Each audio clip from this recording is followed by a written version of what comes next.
Music, talk, inspiration, in perspective. Express yourself. Good morning, my neighbors. Citi FM, your station. It's a refreshing lifestyle. Citi FM 97.3.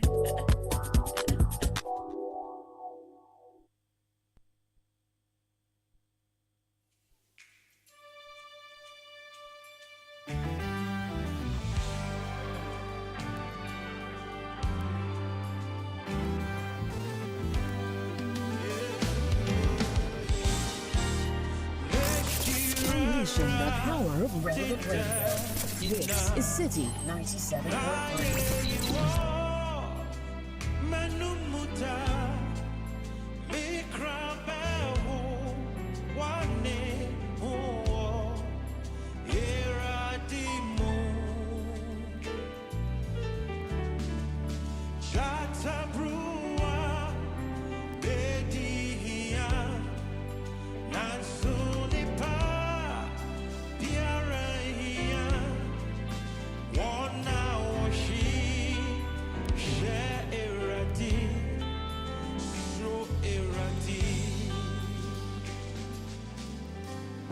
The Citi Breakfast Show. Rise above the noise. This is the Citi Breakfast Show. The city's biggest conversation.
6:31, 26th day of January 2026, 97.3 Citi FM.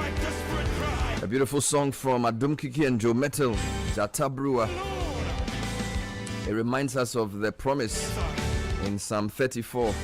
The young lions lack and suffer hunger, but they that seek the Lord shall not lack any good thing. The question is, what are you seeking after?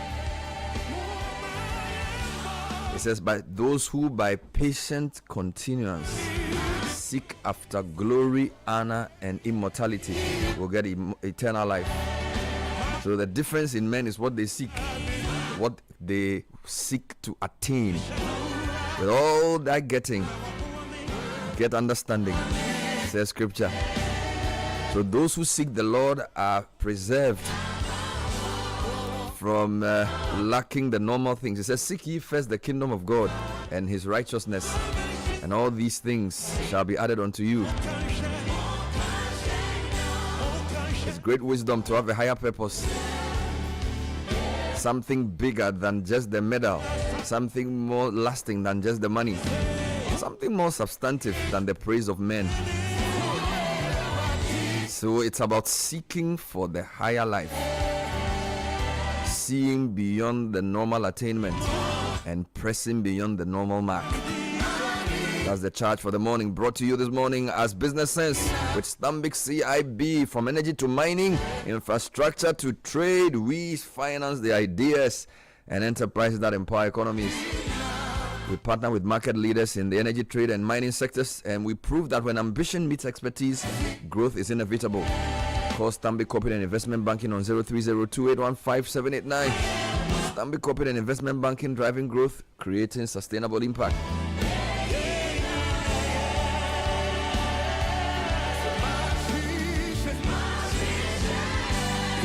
The City Breakfast Show. Rise above the noise.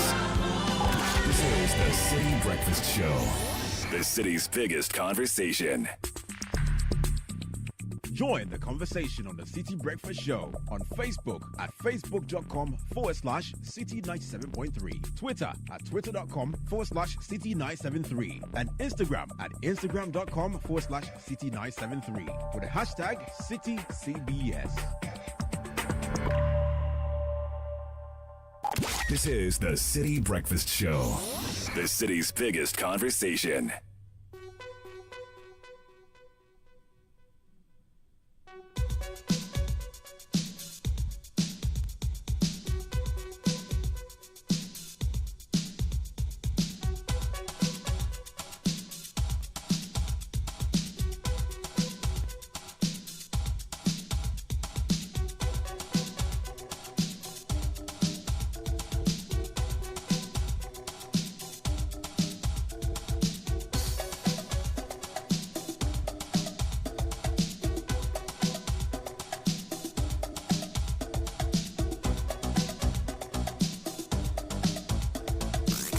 Unleashing the power of relevant radio. This is Citi 97.3. Well, it's not necessarily a silent morning. It's actually a busy one with lots of things to talk about. After dirty December comes dry January. Don't let your engine suffer because of a tight budget. At Total Energies, we dare for you. We've reduced our lubricant prices. Your favorite 4-liter quarts 9,000 SAE 5W40, which was at 118 cedis, is now 107.5. The 5-liter quarts 9,000 future 0W20 is slashed from 148 to 134. And the 4-liter Rubia Fleet HD 415 W40, which was 80 cedis, is now 72.50. Top quality meets great savings. So rush to any of our stations nationwide at Total Energies. Enjoy premium quality engine oils, transmission fluids, and coolants at significantly reduced prices. Choose Total Energy, choose quality.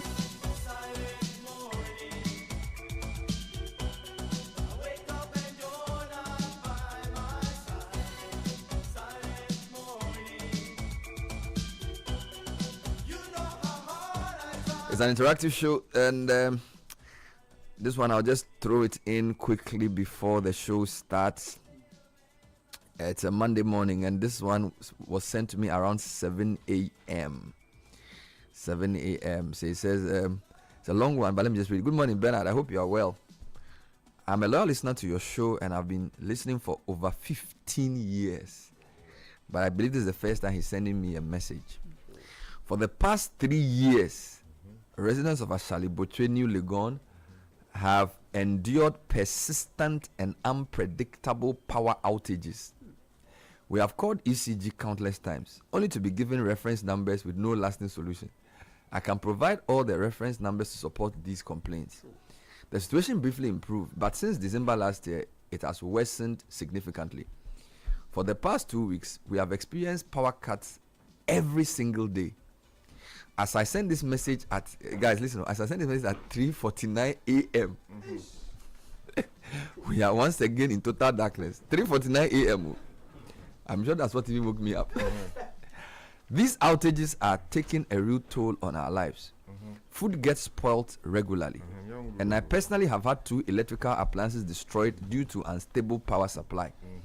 What makes this even more painful is that ECG officials regularly come into the area for revenue mobilization exercises. Yet the quality of power we receive is extremely poor. We are tired, frustrated, and simply asking to be heard. We respectfully appeal to you to use your platform to get ECG to urgently look into this matter. If the transformers in our area need to be replaced, we plead that this is done, or at the very least, that clear timelines are given for a permanent solution. Thank you for standing for the ordinary Ghanaian and for being a true voice for the people. A concerned and frustrated resident at Shalibotwe, New Legon. This type of English, either you went to Achimota or Infantipim or somewhere. This is not Charlie. This is not some other place. So we are obviously very frustrated. I usually forward these messages to the head of communication at ECG, Mr. Iku, but I feel like the urgency of the message and the persistence of the problem means that I have to escalate it. Yes. So I'm putting this out there, Energy Ministry and all the people. This is a very big area, Ashali-Botwe, New Legon. They've already had bad roads for a long time. Yes. If you add this cocktail of low power, water situation is Charlie, it's like why? So they live in the wilderness. But New Legon is not that bad though. Call it New Legon. What's the original name? It's because I think a lot of Legon lecturers in some time they bought lands there to go and build their houses there, so they call it New Legon. But what is the original name? Oh, that I'm not sure. That time people were hiding it's something down. Santon. No, this kind of they were calling it something. This is like housing down. Do you know they say down? Housing down. But they call it New Legon for easy reference. We take it like that. So we are begging ECG for 3 years, and they say ECG gives them a reference number. So I couldn't go and give the reference number. Please go with a team. Yeah. Who is the new MD of ECG, Seth? I don't know. Oh, Julius Bekwena. Yes. Heavy, very heavy man. Not physically, but in other ways. Tommy Bekwena, please, we beg you. Yeah. This people. You see, this guy has listened to me for 15 years. He hasn't sent me a message till today. It means a serious matter. That's it. We are begging. Good morning, Godfrey. Welcome back. Hope your leg is better. I had to come to work. You have to come to work. Yes. Moko Lobo from Jesse. Yeah, Charlie. Yeah. We are managing. They should have given him a red card. Person playing jackass. The only way I can actually move is with the knee brace. If I take the knee brace off, I can. You need even walking stick. I have a walking stick. It's good. That's for when I'm home. It reminds you that we are not children anymore. At all. I was just telling Fred Jabano and our news editor outside that we are old people. Charlie? We should stop this until Go and play Sunday football, they finish you. Yeah, and just also Ghana Water Company, if you have a best pipe unit or something, Gadgesburg Avenue, that's Dan Suman Exhibition Runabout, 26th Gadgesburg Avenue, there's a best pipe. Oh, okay. So they should just get on there and check it out. Beautiful. All right. Okay, let me take you to the front page of the Daily Graphic this morning, Bernard. The president, this was before he danced to Kofi Kinata. Okay. Pay 1 billion Ghana cedis to retired soldiers. It's gratuity arrears under CI 129. The president directs, and there's a photo of him and Muntaka Mubarak the interior minister, and then the acting defense minister. When as are we well. getting a substantive defense Say and a after substantive Christmas, we chop the environment Christmas day. minister? Sky has been predicting, so nothing's happening. You should go and see somewhere. Wow. Sky, when is the appointment coming? Oh, it's coming by next week. Either this week, because Parliament is resuming. So on- they'll send yes. it to Parliament. Yes, yes, okay. yes, yes. Okay, cool. All right, and then also DVLA introduces reforms. License roadworthiness expire on holder's birthday. Let me take you to the Ghanaian Times this morning. The president is looking really handsome this morning on the front page of the Ghanaian Times. At WASA 2026, President cuts out for 2,000 housing units for the Ghana Armed Forces. Announces pay rise for soldiers. Also, AMA issues ultimatum to pavement traders. Another story on the front page this morning says DVLA to implement major reforms leveraging technology, according to the CEO, Nikwe Kote.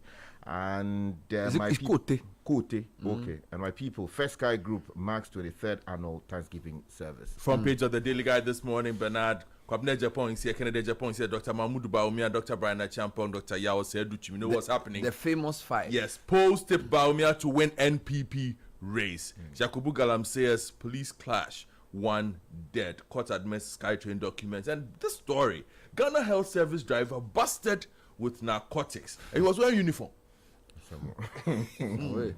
Yes, if you go to the Chronicle, the big story says GHS car caught hauling Bonsam Tower, the thing you were just talking about. Unyielding Volta police arrest driver in a special intelligence-led operation. Now, what I have problem with is the constant parading of suspects with their so-called... They are incriminating you before you go to court. Exactly. It's If just you too if wrong. you pack the thing and put it in a person's hand and you take a picture and put it on the front page of a newspaper. It's just So too what is wrong. what is the purpose of the court then? I don't know. So you did because you've caught him with the thing, it means he's guilty. Yeah, so parade him and put the thing in his hands. We have to stop that. Oh. It's not fair. Also on the front page, the MPP primary is being talked about. Baumia's victory in sight, according to a poll outcome. Front page of the Daily Democrat this morning. Bank of Ghana, Primpact, deepened partnership. New Sports Fund Board signals financing reform. Let me take you to the Republic Press. Baumia can threaten MPP cohesion. Brian Champong is warning the party. Also on the front page this morning, Mahama says Ghana's economic turnaround has exceeded expectations, and 6 pickup nomination forms to contest NDC Ayawaso East primary election. The Ghanaian Publishers front page also goes with Dr. Mahmoud Baumia, and also Natoshi is here. MPP needs kind-hearted Kennedy Japan. Okay. That's according to her. Let me take you to the Herald newspaper. Ex-Akufo-Addo aide roasted for distorting corrupt Ijapa royalties deal. Also on the front page this morning, Kokobo redirects frustrated farmers to license buyers. And then something here that talks about Baba Jamal rejects ambassadorial job for Ayawaso East. He has landed though, taking a leave. Front page, of Contest for parliament. the front page of the Daily Post also goes with the DVLA stories and the president's salary announcements for the Ghana Armed Forces. Let me take you to the Inquisitor. The big story says MPP flag bearership race. Last hour Buga is on. Also, VAT reforms to lower prices boost compliance, according to the GRA, and the situation in the Ayawaso East NDC. Finally, from me, the front page of the Ghanaian points: no room for chaos. National security cautions ahead of MPP presidential primaries. The Ayawaso East primaries also on the front page of the paper, and this one is new. Cement prices to remain stable, according to the trade minister. Let me take you to the Supreme newspaper. I won't retract my outburst at Baumia, even after the facts prove otherwise. Ken Ejipong is insisting, according to the paper. Also, one that says Brian Achampong questions Ken Ejipong's commitment to peace and unity in MPP over pact signing drama. And Bishop Titi Ofe accused of defying court order. Some other stories make the front page. I'll take you online for a few headlines. CityNewsroom.com, reckless driving, speeding behind surge in 2025 road crashes. Sky, almost 3,000 people killed last year on our roads. It's the worst killer now in Ghana. In other headlines, ignore reports of HIV positive recruits. Ghana Armed Forces clears. And other headlines, Mahama says Ghana's economic turnaround has shocked all of us. Meanwhile, Gadangbe languages not excluded from AI education tool. This is the education ministry. And then my campaign has reactivated MPP spirit. Brian Echampong speaking. We also have a breakdown of Ghana's 2025 road crash statistics on our website. Really troubling indeed. Channel 1 News also leads with that. Road fatalities rose because Stay Alive campaign couldn't run. This is your good man, Amaliba, speaking. Meanwhile, Mahama says Ghana has become a poster boy of the IMF and World Bank. He also says only the grace of God on Ghana's economic turnaround. In other headlines, Kwabena Japan is resourceful. He's not cash strapped. This is according to his aide. Okay. And then fire guts Bimbila and Yam Market. Traders suffer heavy losses. Why are you laughing? Hey, this is hello. Now, if you go to my journal line, the cedi is the best performing currency in Africa for 2025 according to the IMF. Also, court remands man claiming a military plot to kill President Mahama. And then a few more headlines. Registrar of Companies to increase fees from February the 2nd. And then these fires don't seem to be coming to an end. Fire sweeps through mechanic shop at Sofo Line, destroy over 100 vehicles. Hey. 100 vehicles. So if you go to the High Street Journal, all things being equal, at the current pace, is Ghana likely to hit zero inflation in 2026? That's a good question. Inflation is around 5%. They're asking. And how China is managing the yuan to boost foreign trade. I want to just end with Reuters. Reuters have about 4 Africa-wide headlines, which I thought would interest you. Uganda opposition leader says his wife has been hospitalized after being choked by soldiers. Charlie, in this our Africa. Second one, Ivory Coast president appoints his brother as vice prime minister. Since Ouattara is doing this body. Number 3, gold surpasses $5,000. Yen strengthens on interventions fear. So the gold is golden. So those are some of the stories. And then US is bracing for a very bitter winter.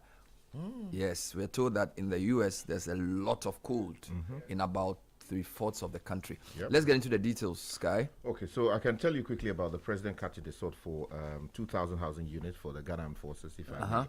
The Ghanaian Times has a story on page 12. It's by Julius Yaupetechi and Raymond Apiamponsa, as well as Sami Hilda. And they say the president, John Dramani Mahama, has cut the sword at Bema Camp in Accra for the construction of 2,000 housing units for the Ghana Armed Forces. Now, this formed part of the first phase of a planned 10,000 housing units project, which is being executed under an agreement between the Defense Industrial Holding Company and FT Global over the next 5 years. Now, Friday's sword-cutting event was part of a series of activities, including the opening of a fleet of vehicles for the armed forces performed by the president at the West African Soldiers Association activities before he went dancing. Somehow our presidents have one-way dancing. They would do that and do like that, and then they will go on.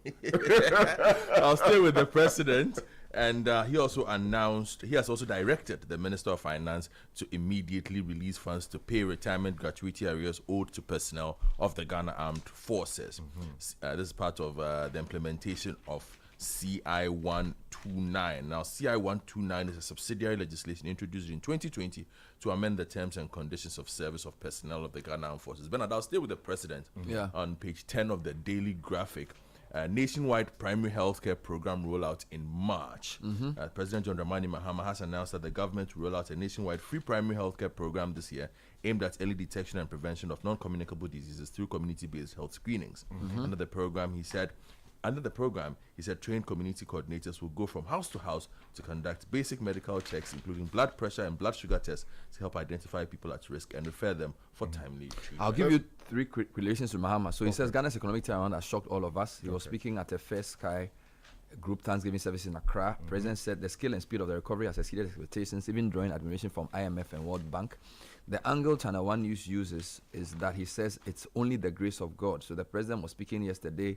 He says when his administration began implementing recovery measures, he anticipated it would take at least 2 years to begin seeing meaningful results. He said improvements have restored confidence in Ghana's economy, both locally and internationally, noting that the country's performance at the IMF-supported programs has drawn commendations. Sky. Let me take you now to the story that everyone is talking about. The vehicle belonging to the Ghana Health Service, Charlie, allegedly carrying Bonsan Tower, Now, the story is on the front page of the Chronicle, details on page 3. John Bediako writes that the Volta Regional Police Command has intercepted a Ghana Health Service vehicle allegedly transporting suspected Indian hemp, popularly known as Bonsam Tawa, aka Bakui, worth over 1 million Ghana cedis in whole.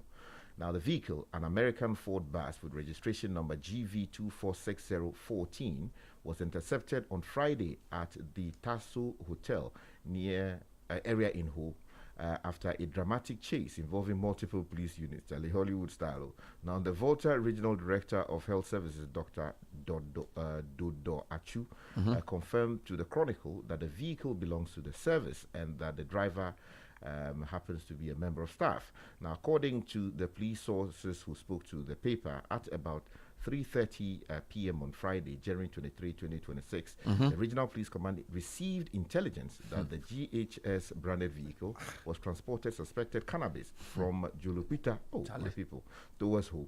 Now, a statement, a joint team drawn from the Ghana Police Intelligence Directorate, Drugs Law Enforcement Unit, and the Regional Criminal Investigation Department was immediately deployed to track the vehicle. Now, the vehicle was first spotted at a police checkpoint at Olatop in Ho, where officers signaled the driver to stop, and then subsequently all kinds of things began before he was eventually apprehended. Big week for the NPP, Bernard. So I'll take you to the front page of the Daily Guide as they look to select a presidential candidate. On page 3 of the Daily Guide, their report says polls to Baumia to win NPP race. And it says, as the NPP flag bearer primary draw city, Dr. Mahmoud Baumia has been tipped to win the election, with 57% of delegates casting their votes for him across the country. Several polls, including the latest by Info Analytics, have all reported favorable responses for the former vice president in what will pass as the most fiercely contested internal election in the history of the NPP. City News and Channel 1. We'll be following this. EC also said they are ready for the election. There are many comments around this. So, for example, Bine Champon says his campaign has reactivated NPP spirit. Nato Shiado says Kenneth Japan is NPP's strongest contender, and there'll be many more interviews around this. Speaking of elections, Baba Jamal takes 10-day leave to contest for the Ayawaso East by election primaries for the NDC.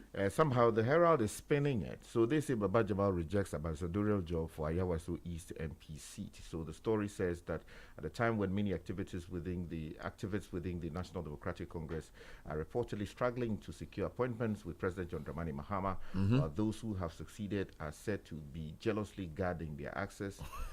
Baba Jamal has taken a new path. Basically, the paper says Mr. Jamal has opted to contest the Ayawaso East parliamentary by-election, almost vacating his post as Ghana's ambassador to Nigeria following the death of the sitting member of parliament for the area. I'm concerned about that. Because he's a former MP for Akwitia. Yes. No, but aside an ambassador to Nigeria it's a very big a job. high position. Big job, bro. Very big job. Because if you look at Ghana, apart from What US, is the China, parliament there? UK, and maybe so I don't know. Maybe What he is the parliament? maybe he has a vision. We don't What know. vision? We can ask him. Let's do other stories. Maybe they'll make him the defense minister. No, the DVLA. Yes, I have plenty of DVLA stories for you. Yes, in addition to the road crashes. Yes, people are unhappy with them as well, but there's some good news first of all. On page 13 of the Daily Graphic, DVLA introduces reforms, license, roadworthiness expire on holder's birthday. So you can remember. Yes, this is according to the CEO Julius Nikwe Kote at a media briefing held last Friday to mark his first year in office. Kote explained that linking license expiration dates to a driver's date of birth will enhance tracking, reduce confusion over renewal timelines, and align the country's licensing system with international best practice. Caleb was at that briefing. He'll give us some details on what he heard and understood by that. But if you go to page 16, there's a short letter from somebody to the Daily Graphic who says, DVLA, why announce 25 Ghana cedis but take 242 Ghana cedis for onboarding? And this person then goes on to say the process is very cumbersome. The price is not what has been publicly announced. They are charging 242 when you get there, and they need to do better. So we would perhaps delve into this. We have a breakdown of the 2025 Ghana road crash statistics, and it makes for very grim reading. January to December last year, 14,743 reported crashes, 16,714 people injured, almost 3,000 people killed, 2,947, and then there were 2,561 pedestrian knockdowns. This is from the Road Safety Authority. Of the people killed, 2,621 were adults, 328 were children. Mm-hmm. A large majority are men, 2,352 men, 597 women.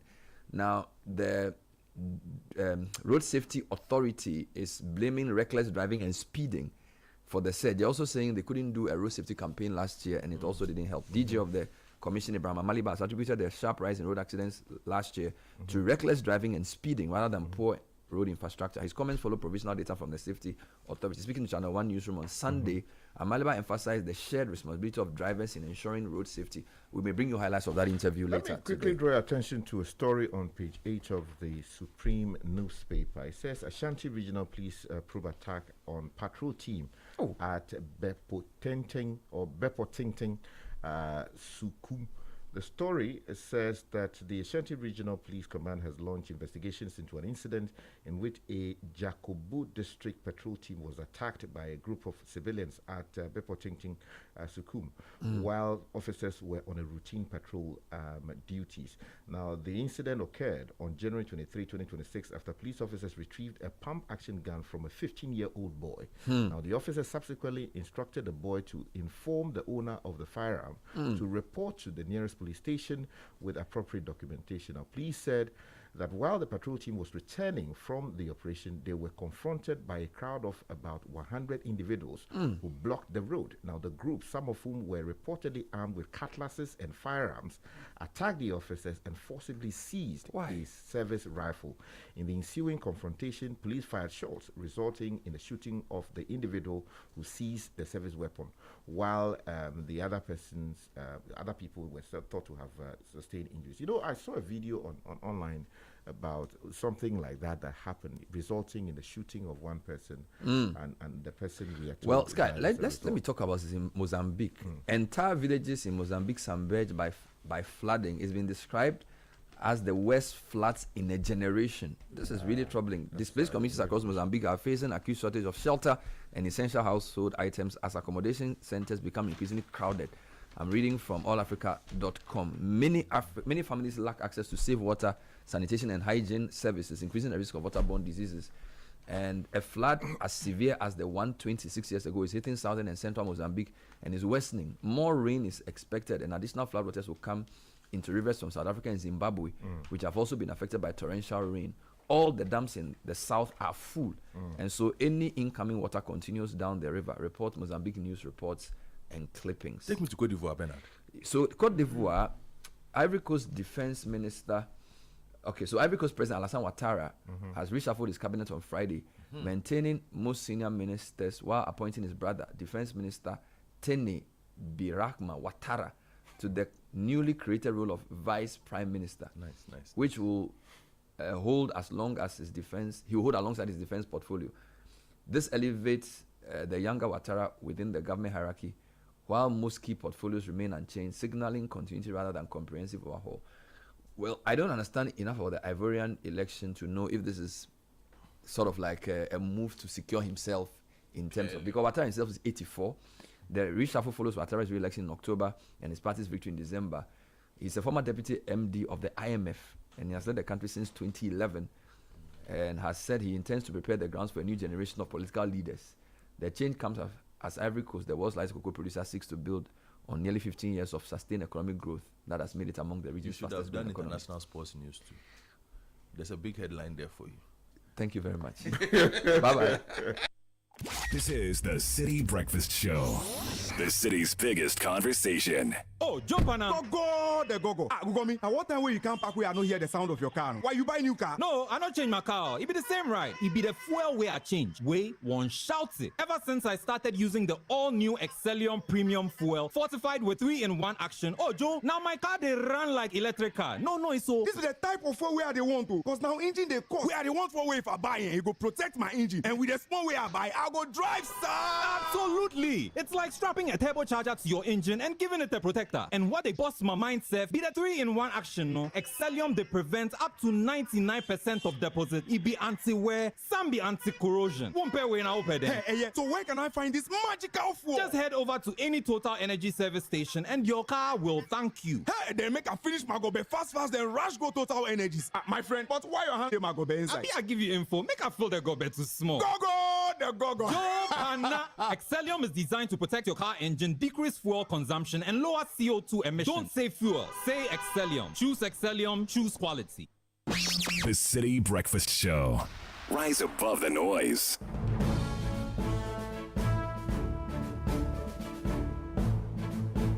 So it's time for the City Business News. And Lati is here with the bulletin. Good morning. Good morning, Bernard. Good morning to you listening. This is the breakfast edition of City Business News right here on 97.3 City FM. The bulletin is proudly brought to you by MTN, EcoBank, and Valex.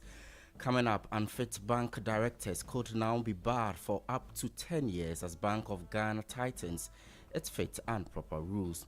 Also, Ghanaian traders demand legal reforms to end trade fronting in the retail sector. Much later, government begins procurement processes for the mailing of excess paddy rice, all in a bid to increase market access for farmers.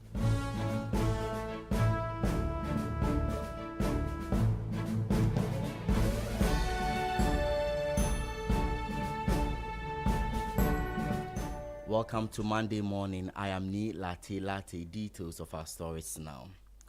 The Bank of Ghana is tightening oversight of bank ownership and management with new rules that give the central bank more powers to block appointments, reverse approvals, and bar individuals from the financial sector for up to 10 years.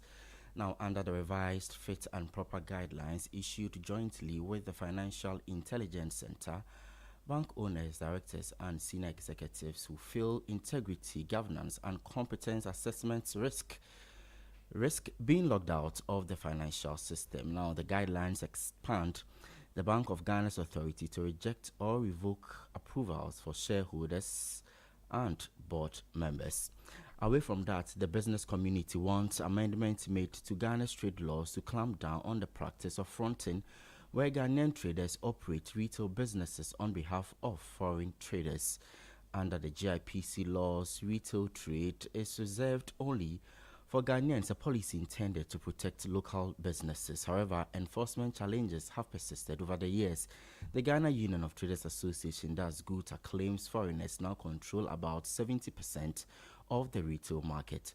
Although the Minister for Trade, Agribusiness and Industry has questioned the figure, President of GUTA, Clement Boat, insists only a review of the law will address fronting.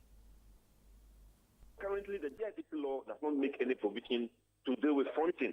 So until we make a provision in the Act to deal with the fronting, we have to go the way the tax force. Initially, one problem that we were encountering also had to do with the landlords renting their shops to the foreigners without asking for their documentation. And we pushed that agenda, and then it was put into the law. If the foreigner is not able to provide those documents and you give your shop to a foreigner, you are liable to a prosecution. So if they also amend the law and then put some provision regarding the fronting, I think it will also go a long way to help.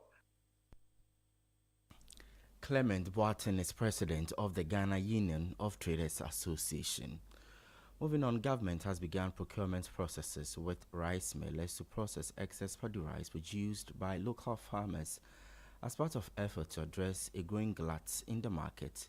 The Ministry of Food and Agriculture explains that once the rice is milled, the National Food Buffer Stock Company Limited will move in to purchase the finished product, providing farmers with a guaranteed market. The intervention follows mounting concerns from rice farmers over the absence of ready buyers for surplus paddy, a situation that has depressed prices and increased post-harvest losses. But government says it will now also deploy aggregators to farming communities to mop up the excess produce. Eric Opoku is Minister for Food and Agriculture. The only challenge we are having now has to do with paddy, because buffer stock is not procuring paddy. They are procuring milled rice. And so we are now having some contracts with the millers. We want to empower the millers, make resources available to the millers for them to buy, do the milling, and then send to buffer stock. In consonance with the procurement procedures, the National Food Buffer Stock advertised for interested millers and other parties to participate. I think last week when they briefed me, they are almost done with the procurement process. And within the shortest possible time, these aggregators will be sent to the various enclaves for them to go and then commence procurement of these SSS. Minister for Food and Agriculture, Eric Opoku. If you are investing in gold or even concerned about how the price of the commodity impacts the economy, then there is some good news because gold prices have gone past $5,000 an ounce for the first time on record. The development carries major implications for Ghana, Africa's leading gold producer, where the metal remains a crucial export and foreign exchange earner. For Ghana, the surge in gold prices could significantly boost export receipts, improve fiscal inflows, and support the balance of payments, especially as government works to consolidate macroeconomic stability after recent reforms. Gold and other precious metals are traditionally viewed as safe haven assets, attracting stronger investor demand during periods of heightened global risk. The rally has spilled over into other metals, with silver climbing above $100 an ounce for the first time, building on some 150% increase recorded in 2025. You are still listening to the breakfast edition of City Business News on 97.3 Citi FM. I am Ni Lati. In more business stories this morning, last week, the Treasury recorded yet another oversubscription, raising 2.97 billion Ghana cedis above a target of 9.83 billion Ghana cedis. Data from the Bank of Ghana shows the total bids across the 91-day, 182-day, and 364-day Treasury bills reached 15.91 billion Ghana cedis, of which the government accepted 12.83 billion. Yes, more.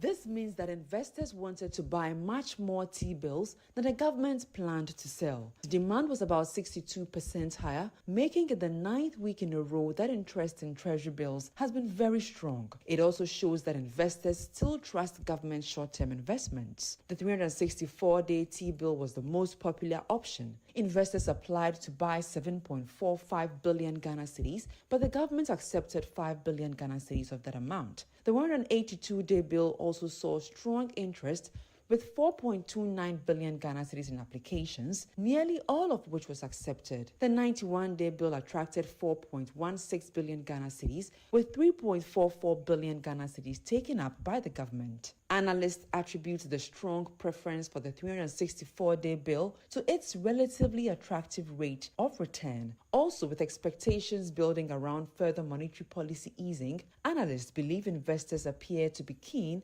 to lock in current yields before rates are adjusted lower.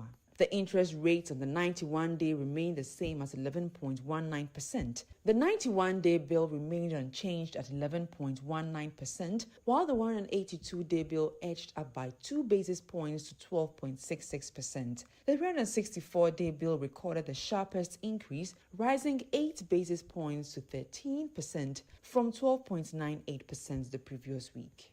Looking ahead, government plans to raise 6.9 billion Ghana cedis at its next T-bill auction using the same 3 short-term options. Netele Nete Ajao filed that report.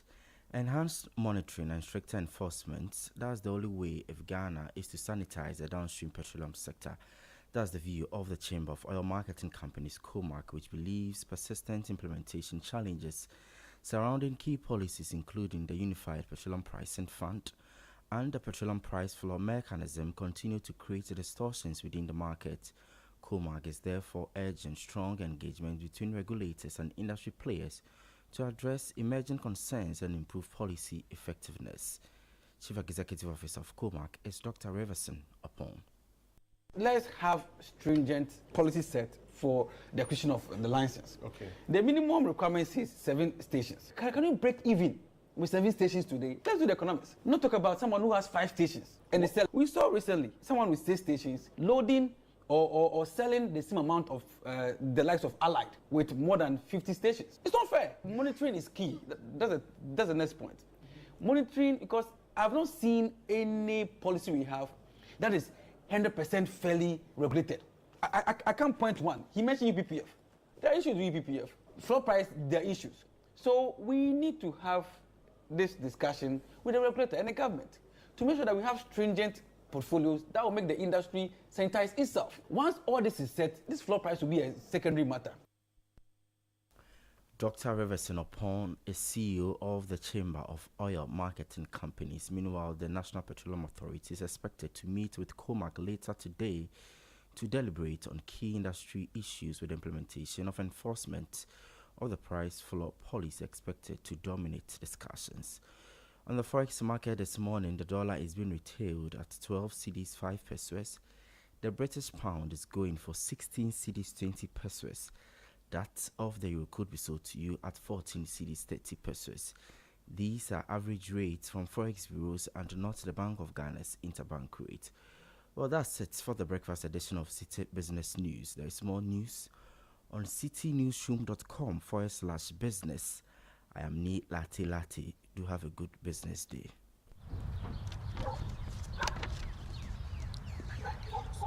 Hey, do they want to sack you dry? Why shall I way? Engagement things and kwenye. Hey, sure. They even added washing machine, fridge, flat screen TV. 65 inches and so. How do they expect you to buy all these and still take care of your family? Oh, Kwame. Mama. And how hukra? With Access Bank's Pick Now, Pay Later, we can get everything now in minutes and pay at 0% interest over the next 6 months. Eye koko kra. Hey, sir. Access Bank says faster is here. With a now digitized Pick Now, Pay Later, life's big moments are within reach. Just click, pick, approved in minutes. For more information, call our 24-hour contact center on 0800 00 4400. Terms and conditions apply. Access Bank, more than banking. The other day, I visited Kweku at his spunky new office to congratulate him on opening his business. And man, was I impressed. The business is just moving quick. The sales, customers, everything is just working seamlessly. The secret? He said, it's MTN Business Broadband. In this fast-paced environment, we need fast and reliable internet to support all business types. No laggy online meetings, great download and upload speeds, impeccable business management systems, all inclusive. I mean, you can have it all. Shout! I signed on immediately. To enable your business stay ahead and stay connected, make sure you're signed on to the best internet made just for businesses. MTN Business Broadband. Sign up today on broadband.mtn.com.gh and manage your account on my MTN app. Call 0244 308 111 for more information. MTN. Join the conversation on the Citi Breakfast Show on Facebook at facebook.com/Citi97.3, Twitter at twitter.com/Citi973, and Instagram at instagram.com/Citi973 with the hashtag CitiCBS. This is the Citi Breakfast Show, the city's biggest conversation.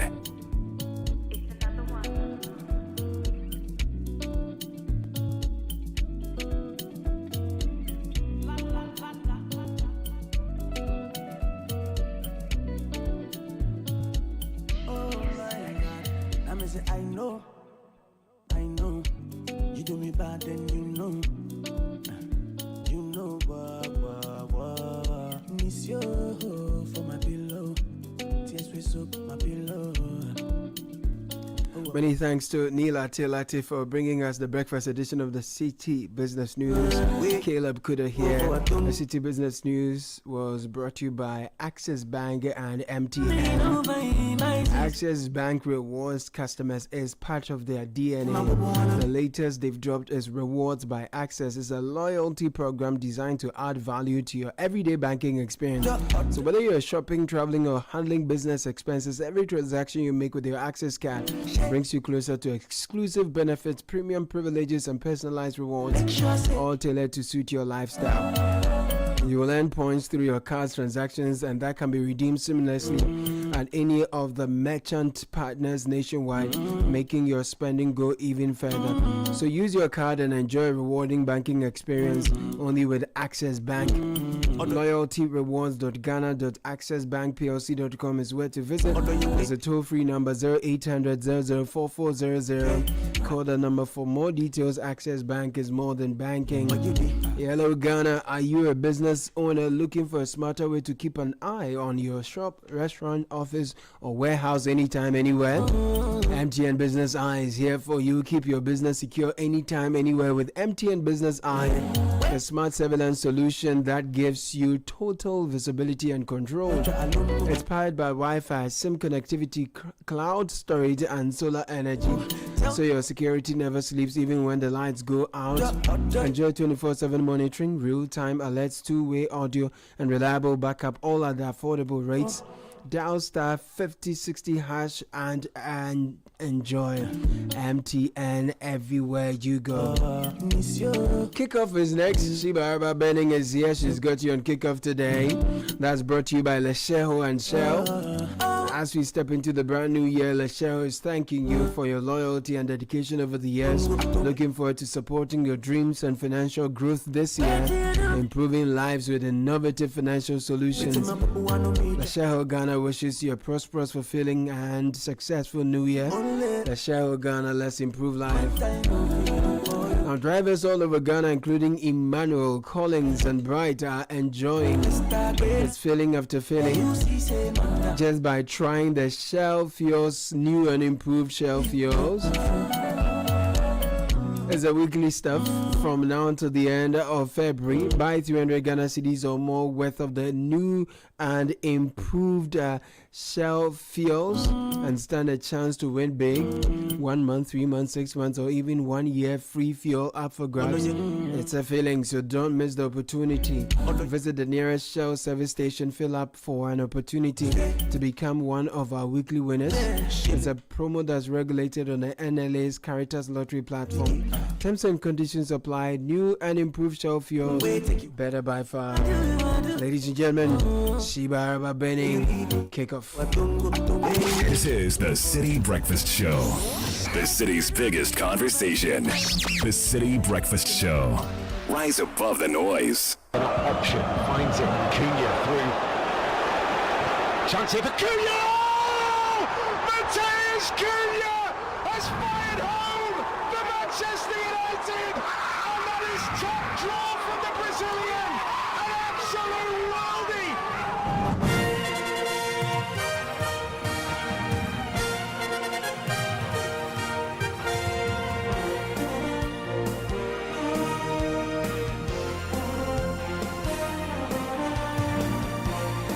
Two games, two back-to-back victories with fans able to watch highlights again. Manchester United delivers under Carrick Ball, beaten league leaders Arsenal. There's more in this bulletin,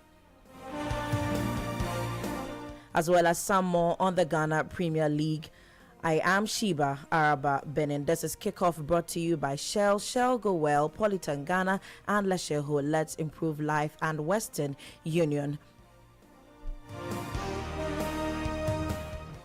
Let's get into the bulletin now. In the Ghana Premier League, Accra Hearts of Folk returned to winning ways with a convincing 3-0 victory over 11 Wonders on Saturday. According to Didi Dramani, head coach for Accra Hearts of Folk, he believes that 11 Wonders, who have 9 points, having 15 losses, should not be written off yet. Sometimes the position of a club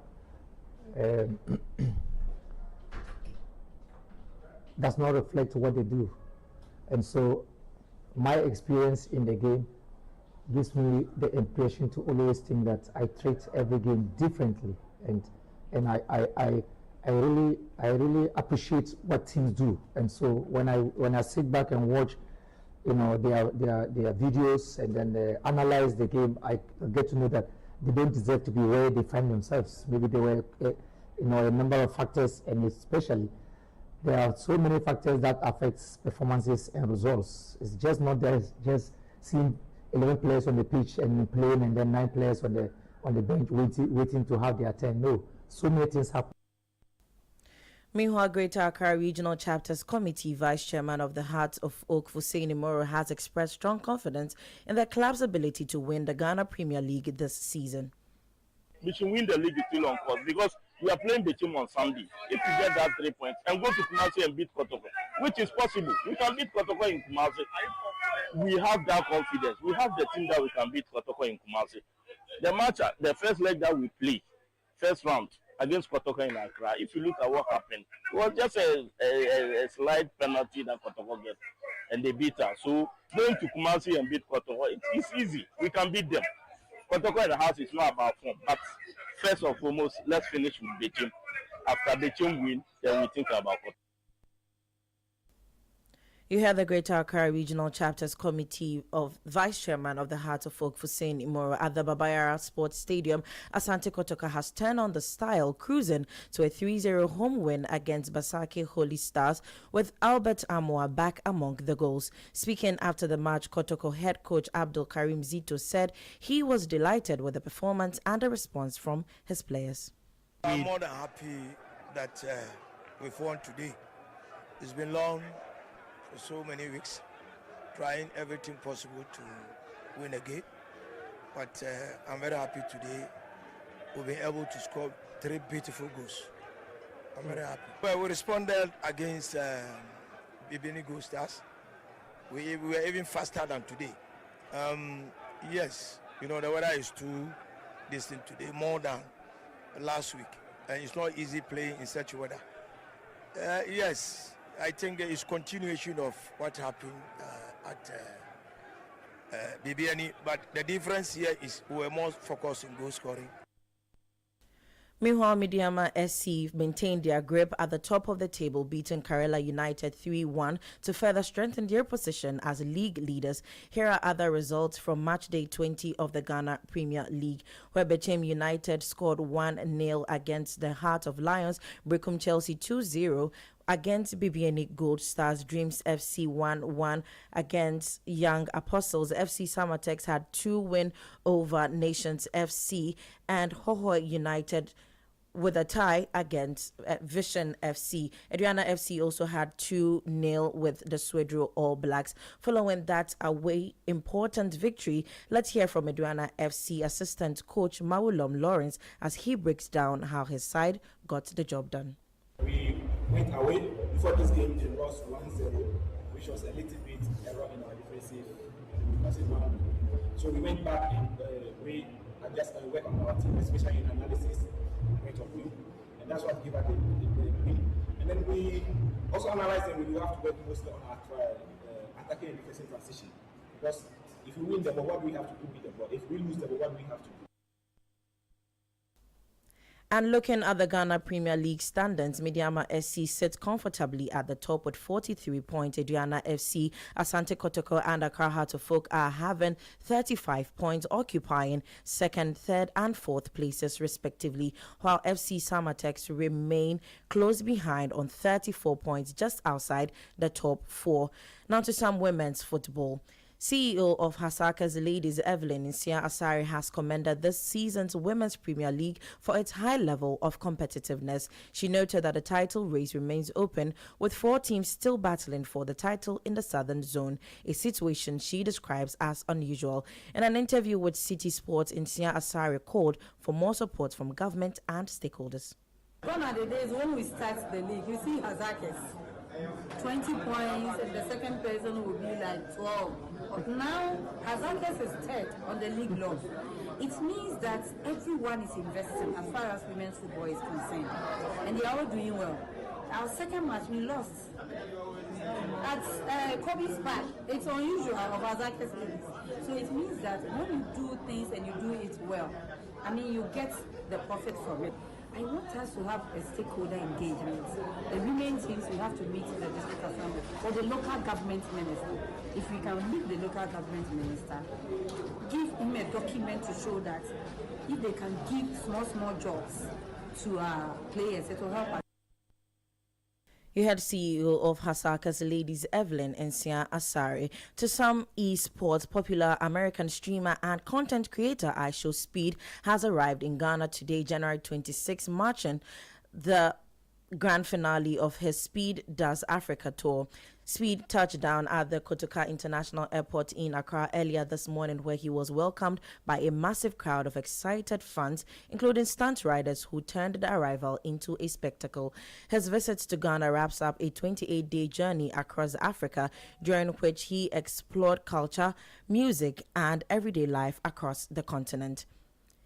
In foreign news, this weekend's English Premier League served up plenty of drama with big results at both ends of the table. Manchester United grabbed the headlines on Sunday after urging league leaders Arsenal 3-2 at the Emirates Stadium. Speaking after the game, interim head coach of United, Michael Carrick, expressed his delight with the results. Yeah, we're feeling good. I think it was a different game to last week. Had to do... the game kind of went up and down a few times today. Last week it kind of flowed out a lot in our favour through the game, but the boys had to dig deep today and showed a lot of character, some really quality when we needed it, and to then be able to have that moment at the end with the supporters and celebrate and feel that, I think. Now, match winner Matheus Cunha also shared his thoughts after sealing the famous victory. Unbelievable. I feel so excited and I feel so happy. I think you have a dream to use this shirt, you have a dream to play this kind of big games, and to be important in this kind of these games is some, some feeling. Then you give everything to feel this. Honestly, to believe, it's so fast. Then it's hard to talk about the goal. You only shoot the ball. But for Arsenal boss Mikel Arteta, the defeat was one that he takes full responsibility for. I wouldn't use that word because, we played in Stamford Bridge in the semi-final. We were brilliant against Inter, one of the best teams in Europe. We were brilliant. But sometimes you don't have that day. And we don't have that day, we have to do the simple things much better than we've done today. And on top of that, when you look at the goals, and the goal that Dorco scored from there, with that angle, someone chasing the top corner, is the only place he can put it. However, that victory pushes Manchester United up to fourth on the league table, while Arsenal remains top, though their lead has been cut. Elsewhere, Bournemouth stand Liverpool at the Vitality Stadium, claiming a dramatic 3-2 win thanks to a 94th minute strike from Amin Adli. Reacting to the defeat, Liverpool manager Arne Slot admitted his side had only themselves to blame. Oh no, that was only the only 7 minutes. No, I agree with you, but that's not the first time this season that has only been 7 minutes where I wouldn't even say we were struggling, but where the other team was part of the game as well. And in those 7 minutes we conceded 2. Of course, the second one was when we were down to 10, because after the first goal, Joe Gomez had to go over with an injury, 1-2. Aston Villa continued their impressive away form with a comfortable 2-0 win over Newcastle United at St. James Park. That result keeps Villa level on points with Manchester City just 4 points off the top. Nottingham Forest also picked up an important away victory, beating Brentford 2-0, while Chelsea cruised to a 3-1 win against Crystal Palace at Selhurst Park. After that game, Chelsea head coach Liam Rosignol praised youngster Esteval for his impressive performance in the game. He's a player with special ability, special talent. He's been ill, and every time he's been on the pitch so far with me, I think he's been outstanding. But I feel if you watch that goal, what makes me so happy is all 11 men are back behind the ball. That's why he gets the space. I don't want to talk too much about individuals. I thought it was a top team performance away from home. On Saturday, Manchester City brushed aside Wolves 2-0. West Ham beat Sunderland 3-1. Fulham edged Brighton 2-1, and Burnley shared the spoils with Tottenham in a 2-2 draw.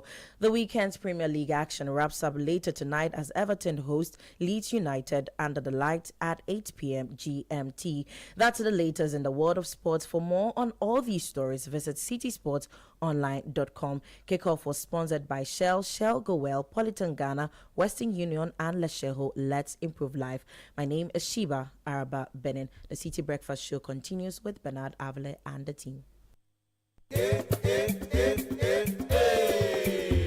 go. Let's go. Let's go.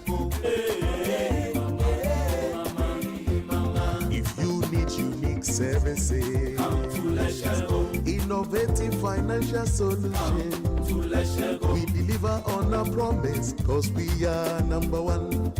Let's share go, we improve your life. Let's share go, hey, let's share go, hey, let's share go, hey, mama, hey, mama, hey, mama. Even when you're stuck with nothing, come to let's share go. No matter your situation, come to let's share go.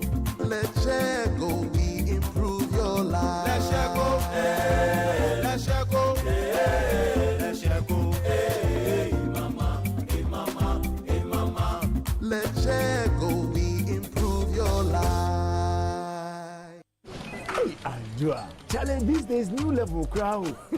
Where did you pass? Me, pass somewhere. I just switched for a better life. I switched for comfort. Look, your salary deserves better. Switch? Yeah. How do you mean? I switched my salary account to Fidelity Bank, and that's my jackpot. I get higher loan amounts with lower interest rates, as well as personalized financial support. They gave me a loan to expand my side hustle, and the terms are just flexible. Wow. Your salary deserves better. Oh, my salary deserves better, pa. You see the way you are smiling wide? Yes, I will switch and smile wider. Your salary deserves better. Switch to Fidelity Bank today and enjoy lower interest rate, car and home loan, personalized financial support, and a smile that lasts. Switch and smile wider. Fidelity Bank. Believe with us. If I believe with us, Fidelity. If I know I day aside, Fidelity. We want jobs, right? We want opportunity. It starts with what we eat. When we eat Ghana rice and buy local chicken, we create jobs for our own people, not for importers. Eating Ghanaian food isn't just a meal, it's a statement of independence, pride, and progress. Eat Ghana, build Ghana, our food, our future. The Eat Ghana, Build Ghana campaign is supported by Agri Impact Limited in partnership with the MasterCard Foundation and the 24-Hour Economy.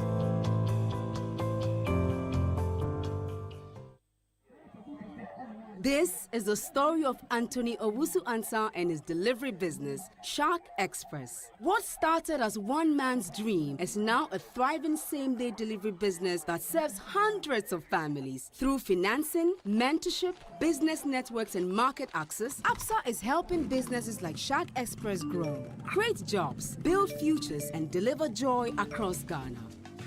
Behind Anthony's success isn't only hard work, it's having the right partner like APSA. From funding to guidance, APSA stands with entrepreneurs who dare to dream. We see your story and we invite you to write it with us. Your story matters. APSA.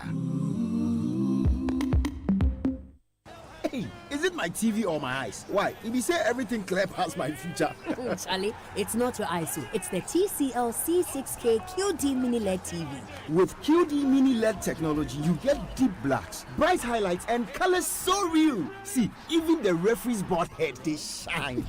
Movies, football, gaming, every detail sharp like a new razor blade. If your old TV they show bleh bleh, Charlie, it's time to upgrade. Visit any Electroland Ghana shop for yours and enter the ongoing Achedia promo. TCL C6K QD Mini LED TV. TCL, inspire greatness. Mr. J, you are 98 and still strong. What is your secret? Simple, my son. I eat Dimfonio every day, the Asian superfood that kept our forefathers strong and energetic. Dimfonio cooks faster than other cereals. It can be used for porridge, tasty jollof, salad, wache, and even baked foods. It's packed with nutrients to keep you strong and healthy. Where can we get it? In all leading supermarkets and local shops across Ghana. Dimfonio, our heritage, our pride. For bulk purchases, call Amati Company Limited on 0200-775144. Dimfonio, nourishment for today. This advert is approved by the FDA. This December, chop life with no fear of January. You know why? The SG Ghana Festive Cashback promo is here. Use your SG Ghana Visa card. Shop, chill, party, enjoy, and stand the chance of winning your share of 120,000 Ghana cedis. Here's how. Between now and the 31st of January 2026, use your SG Ghana Visa card for all your transactions. Make at least 5 transactions totaling not less than 2,000 Ghana cedis, and your share of the 120,000 Ghana cedis could be a reality in the grand draw. The more transactions you make, the better your chances of winning. So go on. Use your SG Ghana Visa card and spend with confidence this Christmas, because January Fit reward you big time. Haha. Chale, yes! SG Ghana Festive Cashback promo. Spend now, smile later. For more inquiries, call 0302-214-314. T's and C's apply. This promo is regulated by the NLA on the Caritas Lottery platform. Societe Generale Ghana. The future is you. Whether you're buying watcher from your favorite spots in Osu, shopping online for the latest styles, or booking your next getaway to Dubai, MasterCard gives you the freedom to pay your way. Insert, tap, swipe, click. So many options, yet so easy. With layers of security protecting every payment, your money stays safe. From Trotro to travel, MasterCard connects you to the life you've earned and the one you dream of. Ask your bank for a MasterCard today. MasterCard. Safe, convenient, priceless.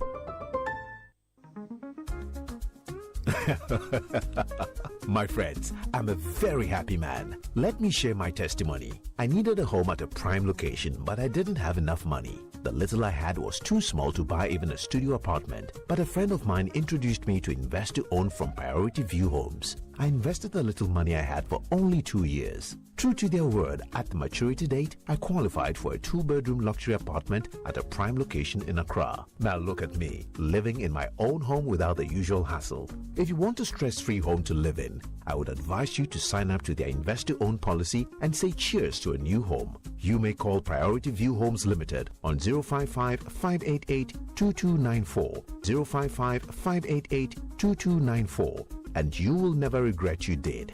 Priority View Homes. There's no place like home.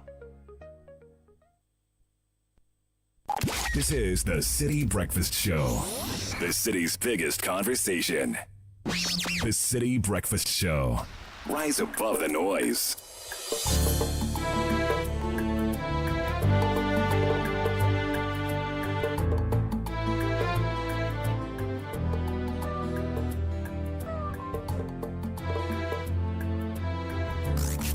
Unleashing the power of relevant radio.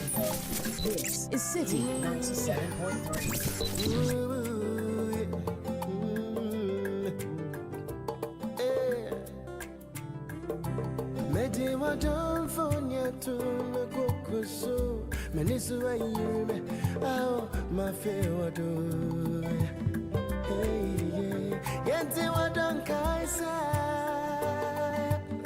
Wajana dafu wa baby,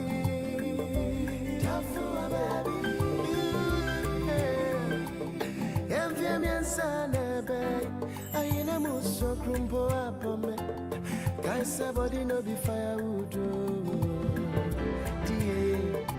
Anka bedi min China sape, mama fani zemvye miansana. Now rawa bakumi, metumani antobi animo, mini obi ajisawa, a day and a bro, nama vivo.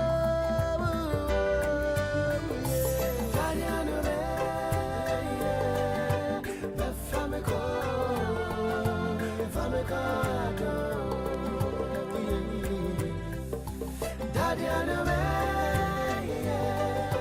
go down my love, I die. Daddy, I know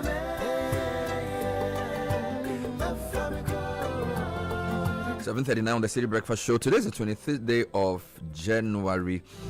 A lot of people celebrating their birthdays today. Happy belated birthday to Awo Apalukwa Bella. Yesterday was your birthday. You work with us here at Channel 1 City FM. Lots of wishes of good fortune, blessings coming to you from the team here at Citi.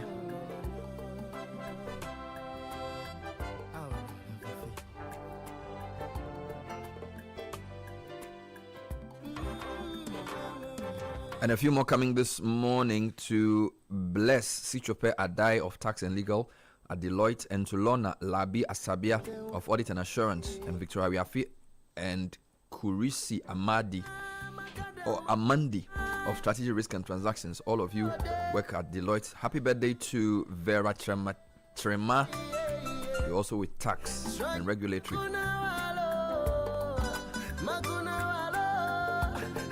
I have a few more from Naomi Oyo Ohene Oti.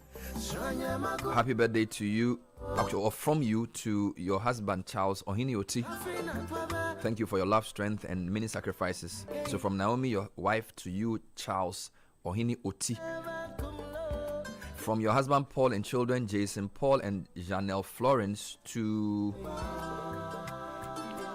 Emmanuel Boy of CBG. Happy birthday to you, my wonderful and amazing wife, I think. So the message is Emanuela, not Emmanuel, Emanuela Boy.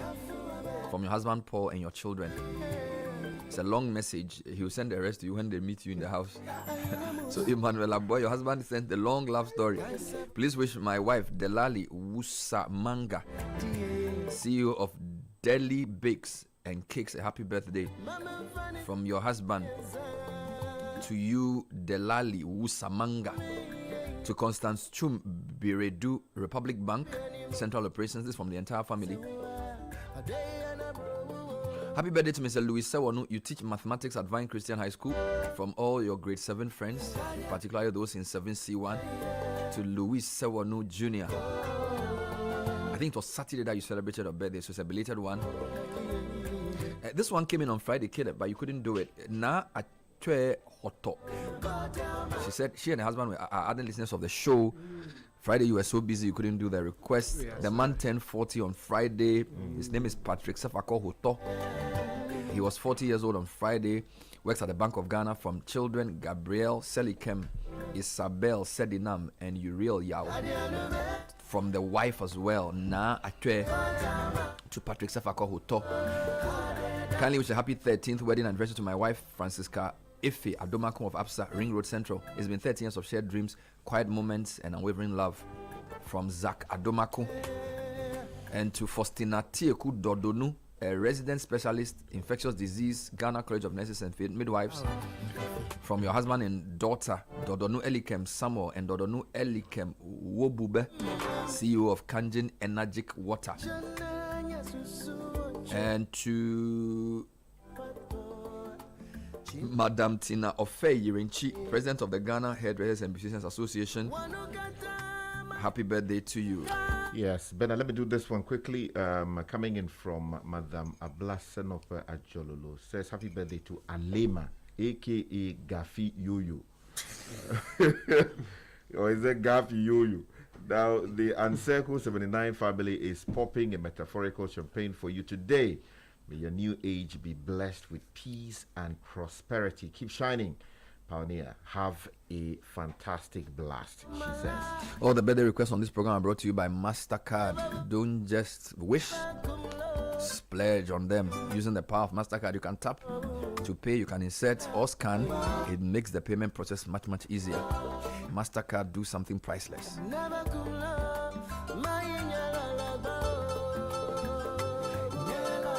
All right, so on what's happening over the weekend, the president came back from Davos on Friday, 4 a.m. and he was busy meeting. He did two things. He went to the WASA, which is the soldiers event, and they awarded the best soldier. They announced some package and all of those things they did. And then on Sunday, he went to First Sky Thanksgiving service. Now, he said a number of things. What caught my attention was where he said, even though the GDP is growing, he believes that the most important number to look at is the GNP. And according to him, GDP is the gross domestic product, what is produced here. But the gross national product is what is produced by Ghanaians. And his point is that the real measure of progress is the GNP, not the GDP. Because, you know, for a country like Ghana, there are lots of companies producing here that are not from here. That means that profits they make, even though they create jobs here, profits they make, and sometimes even the revenues don't stay here. So his point was, the reason he's happy with First Sky is that it's an indigenous company. And therefore, he believes that the idea of GNP is a better measure of economic progress than GDP. All right. And I think it's an interesting thing for a president to say, because usually when they speak to the West, they will say, oh, we want investors and that kind of thing. It's true. But you and I know that when you have a national who runs a large company that does well, employs a lot of people, it's different. Yeah. It's different because he has nowhere to go. For example, whether it's COVID or not, banking crisis or not, he will stay. So while we encourage foreigners to set up companies in Ghana, I think the president's point should be taking in. I think he's making some sense there. And creating an enabling environment for these companies to operate, but also making sure that these companies produce at a high quality. Yep.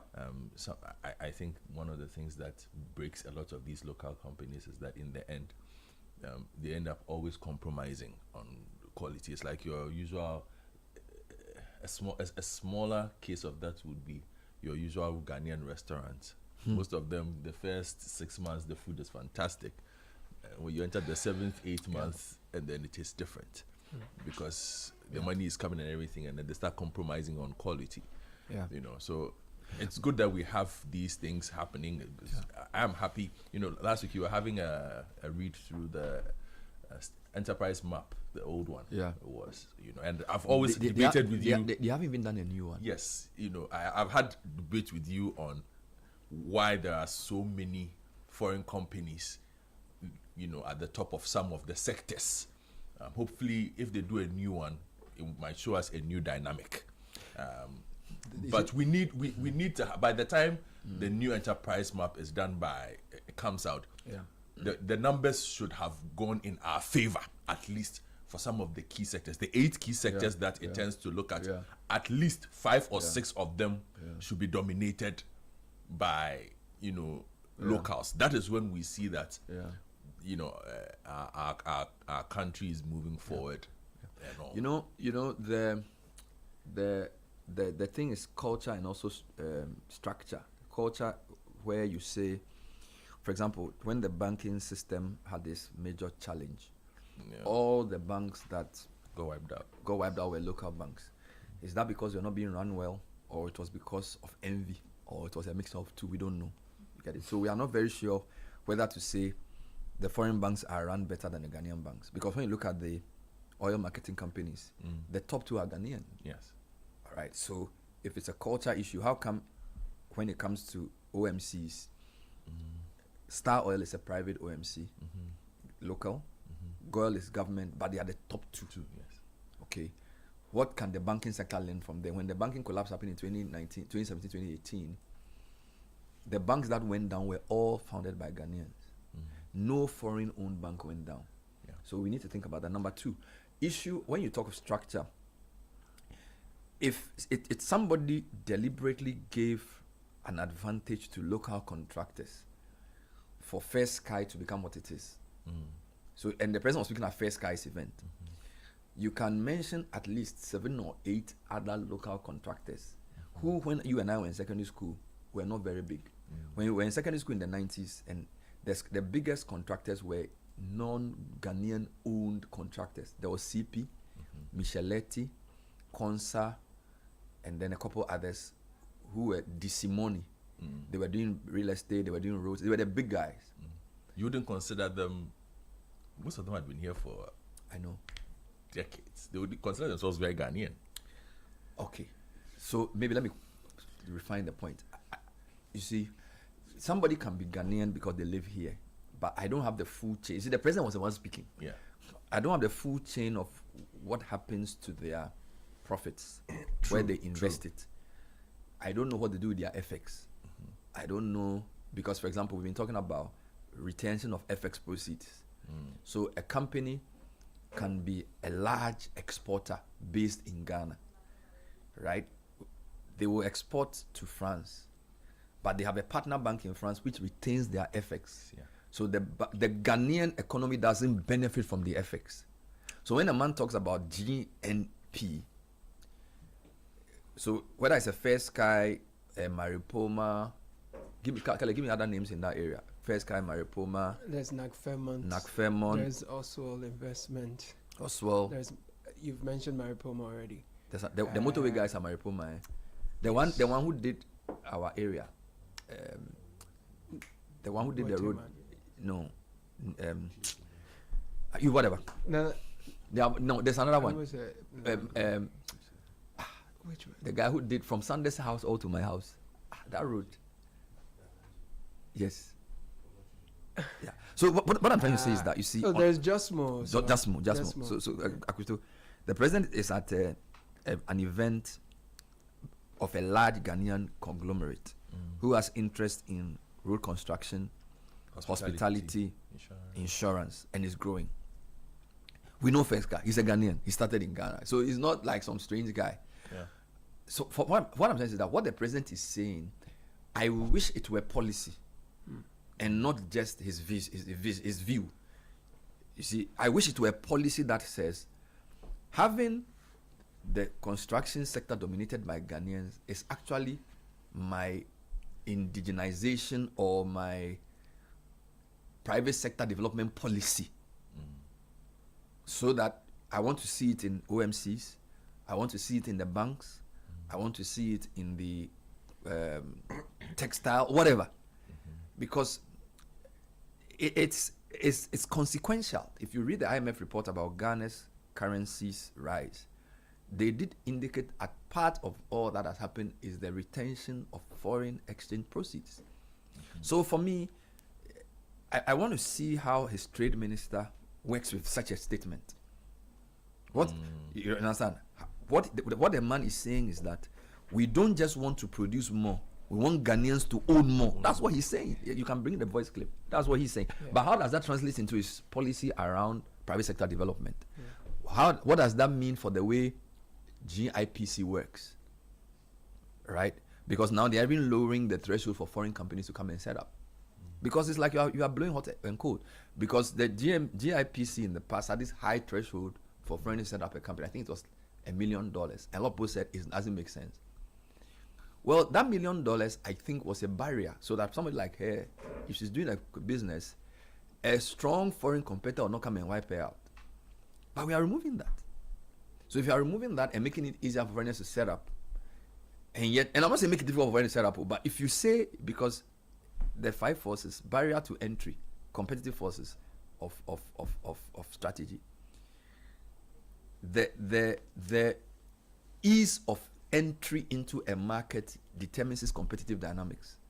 So if somebody wants to set up a construction firm and he needs only $100,000 to compete at the same level as all the Ghanaians, he may have funding from his bank in this country.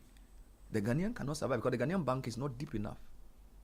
So whilst I admit that there are cultural issues around investment, I feel like the president's statement on GNP at First Sky, we need to ask him to translate it into a palpable policy on some specific sectors. What would be the sectors that you think would be important?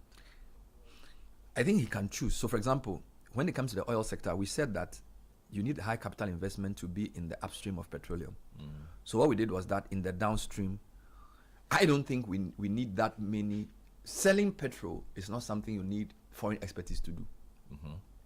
As against drilling oil offshore and looking for oil. Yes. So if foreign companies play a big role in the prospecting and the production of oil, I don't expect them to dominate in the retail. The power sector, I don't expect foreign companies to dominate our power generation, because strategically you need, if your power, you see, because if it's like Germany and Russia, all the reasons Germany is suffering because of the war is that they closed down all their nuclear plants, which was producing power for them, and they decide they depend on Russia for power. Now Russia is fighting Ukraine, and Germany says they support Ukraine. Russia can say, I'll turn off the gas. What will you do? So I don't even think he needs to say this, but he needs to make sure that the people who generate power, not just the public ones, the private ones also have Ghanaian interest. Okay, so that's 2. So power. Food systems, the large-scale farmers. Because for me, if you don't have food and you don't have power, you don't have anything. Okay. So food, there must be large Ghanaian farms who are supported by the government. Food production, rice, fruits, vegetables, fish, large Ghanaian farms. Okay. Right. And then maybe the fourth one, I don't know. Maybe clothes, I don't know, whatever it is. But I feel like food, power, certainly construction. Okay.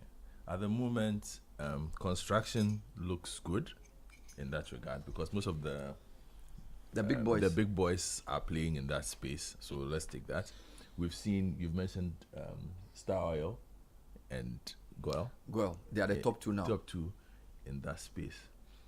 Food, in terms of its production, its processing. We are not. So when you take FMCG, for many years it was Unilever and Nestle. Yes. Now it's the Singaporeans. Yes, Wilma. But let's just go to the farm. Are Wilma farmers too? They do everything. Wilma have the amount of palm plantations Wilma has in the world is more than the whole of Ghana size. Okay. So one of the reasons they're able to produce, and they're a good company, one of the reasons they're able to produce oil, cooking oil at a lower price is that they have enough, they've invested a lot in palm plantations. And their processes are also very highly scientific. So for me, Singapore is a different issue because, of course, when formerly third world countries now invest in your country, the way they do it is different from purely colonialist type countries. So if you look at Singapore's model of investment, the president was there recently. I think we can learn much more from them, the way they use their money. But certainly in food processing, we don't have a strong Ghanaian presence. The FMCGs that do well in terms of production and competitive production, Unilever and Nestle and Co, they used to dominate, but I feel like the landscape has changed. Standards have been lowered a bit. There's a lot of smuggling, so it has affected their business model. All right, and then there's also the whole idea of the Singaporeans also coming in. But certainly you need a strong food processing company that's Ghanaian. All right, you need a strong, because the capabilities there are translatable. One sector that we've done well is pharmaceuticals. If you take the top pharmaceuticals in Ghana, I think if you look at the landscape, the Ghanaians do very well. Top 5, you might have 3 Ghanaians. NS Chemist, Kina Pharma, Iton, and then there was also Kama. So pharmaceuticals, for some reason, all governments have supported pharmaceuticals. Yeah, which is good. It's also strategic. Because you don't want your medicine. So as I say, the food you eat, the medicine you take, powering your house and powering your car, you need strategically to have local control as national policy. So, Mr. President, your GMP point, we love it.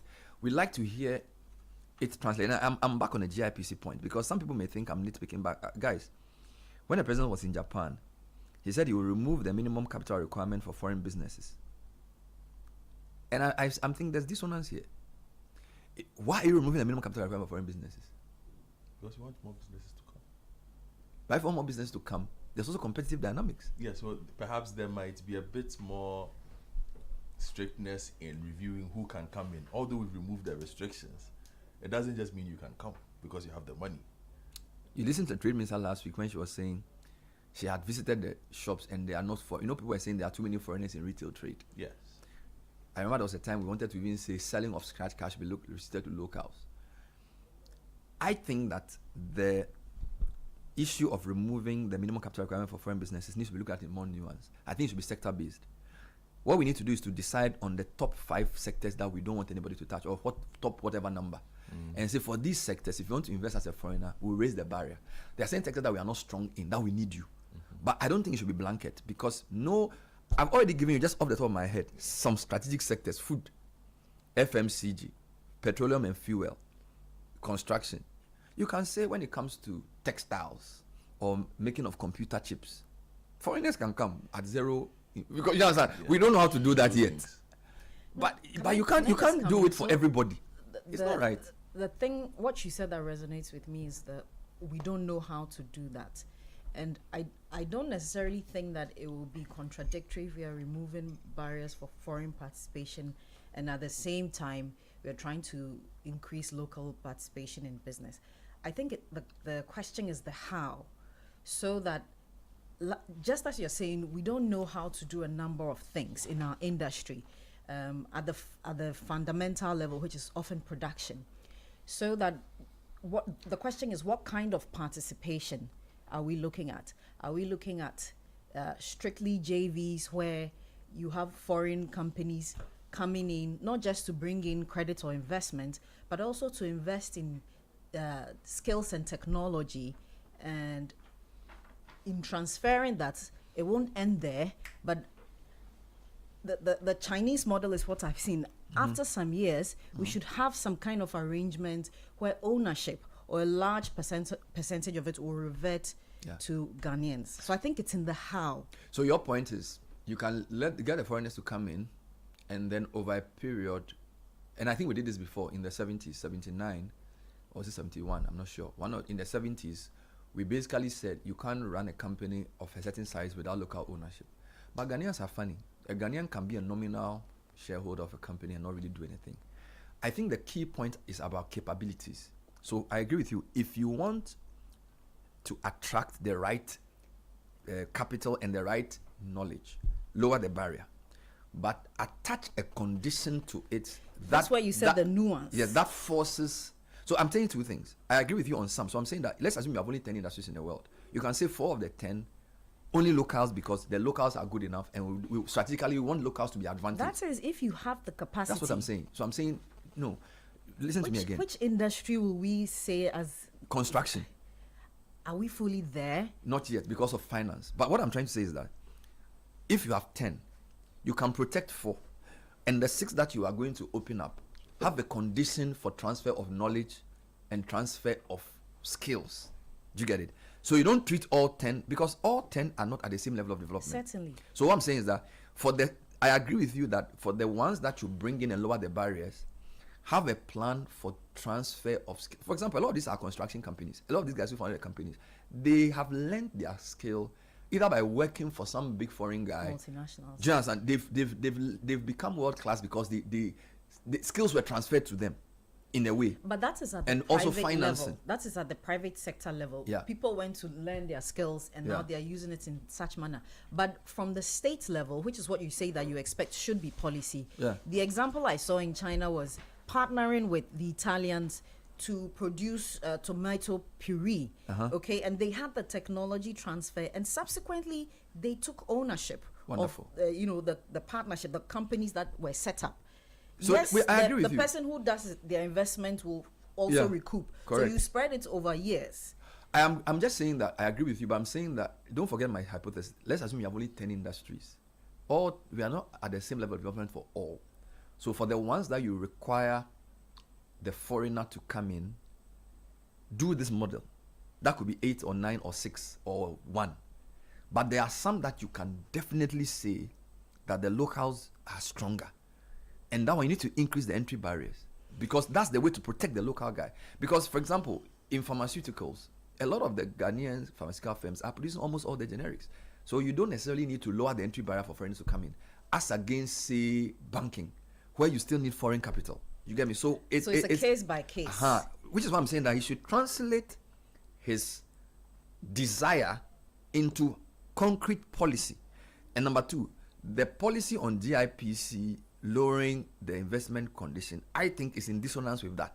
Maybe he's supposed to come and explain to me, because I don't understand why you can go to Japan and say you are lowering the entry barrier for foreign companies, and at the same time say you want GNI. There's a dissonance there, so he needs to come and explain it. Anyway, it's 8:04. Let's get into the segment called Tech and Social Media Trends. It's brought to us by Telecel and First Bank Ghana. First Bank Ghana is making banking easier. If you download the First mobile app or use the quick banking shortcode *894#, you will have your bank literally in your hands. You will do instant airtime and data purchase, funds transfer to and from your Momo wallet, inter and intra-bank transfers, plus so much more. So download the First mobile app now from the Apple App Store, Google Play Store. Simply dial *894# and follow the prompts. Join thousands of customers enjoying seamless banking. Call 0596 921 or firstsolutions@firstbankgroup.com. Email that and you'll be good. First Bank, you first. Edwin Kwakuvi is here with the strengths. Edwin, thank you.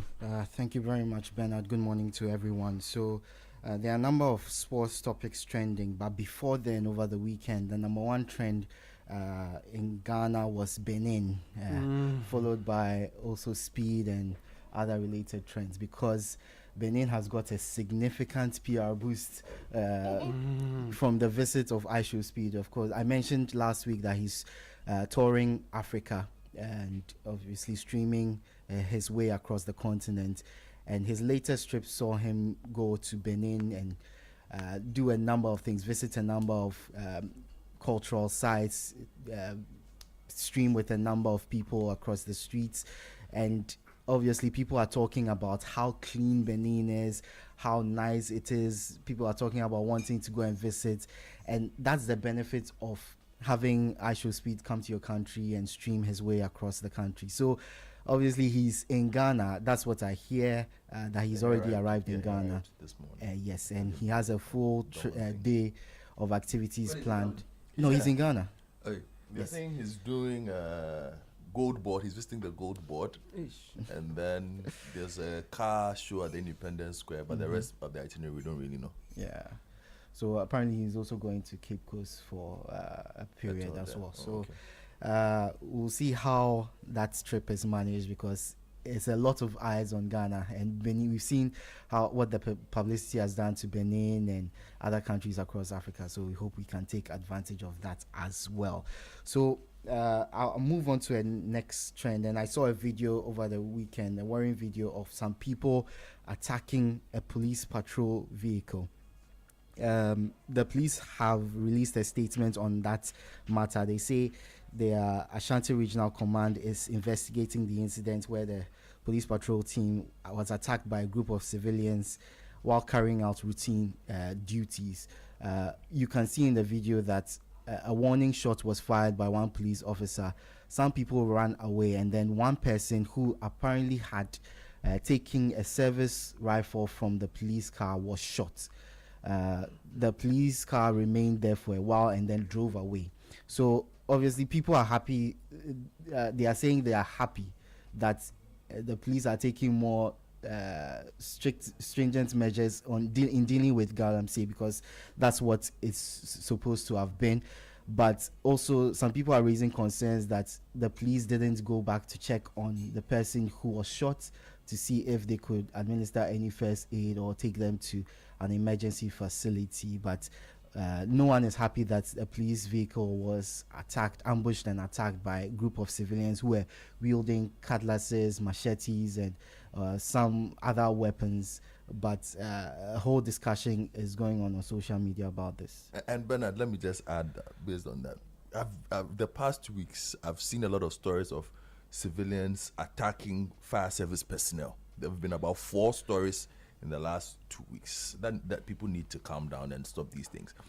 I think there's people can get frustrated by a perception of lateness or of ill preparedness by the fire service, but when they get them, people are attacking them and beating them. I don't think that is good. I think we need to create a platform for fire service to explain how they work, and for the public to know that their cooperation is required for the fire service to be effective. This idea that they didn't come early, so we are beating them, is so not on.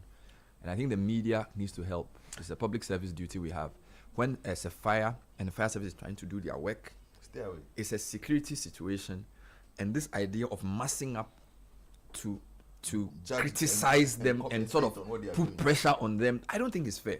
They are professional firefighters. If you can quench the fire, why did you call them?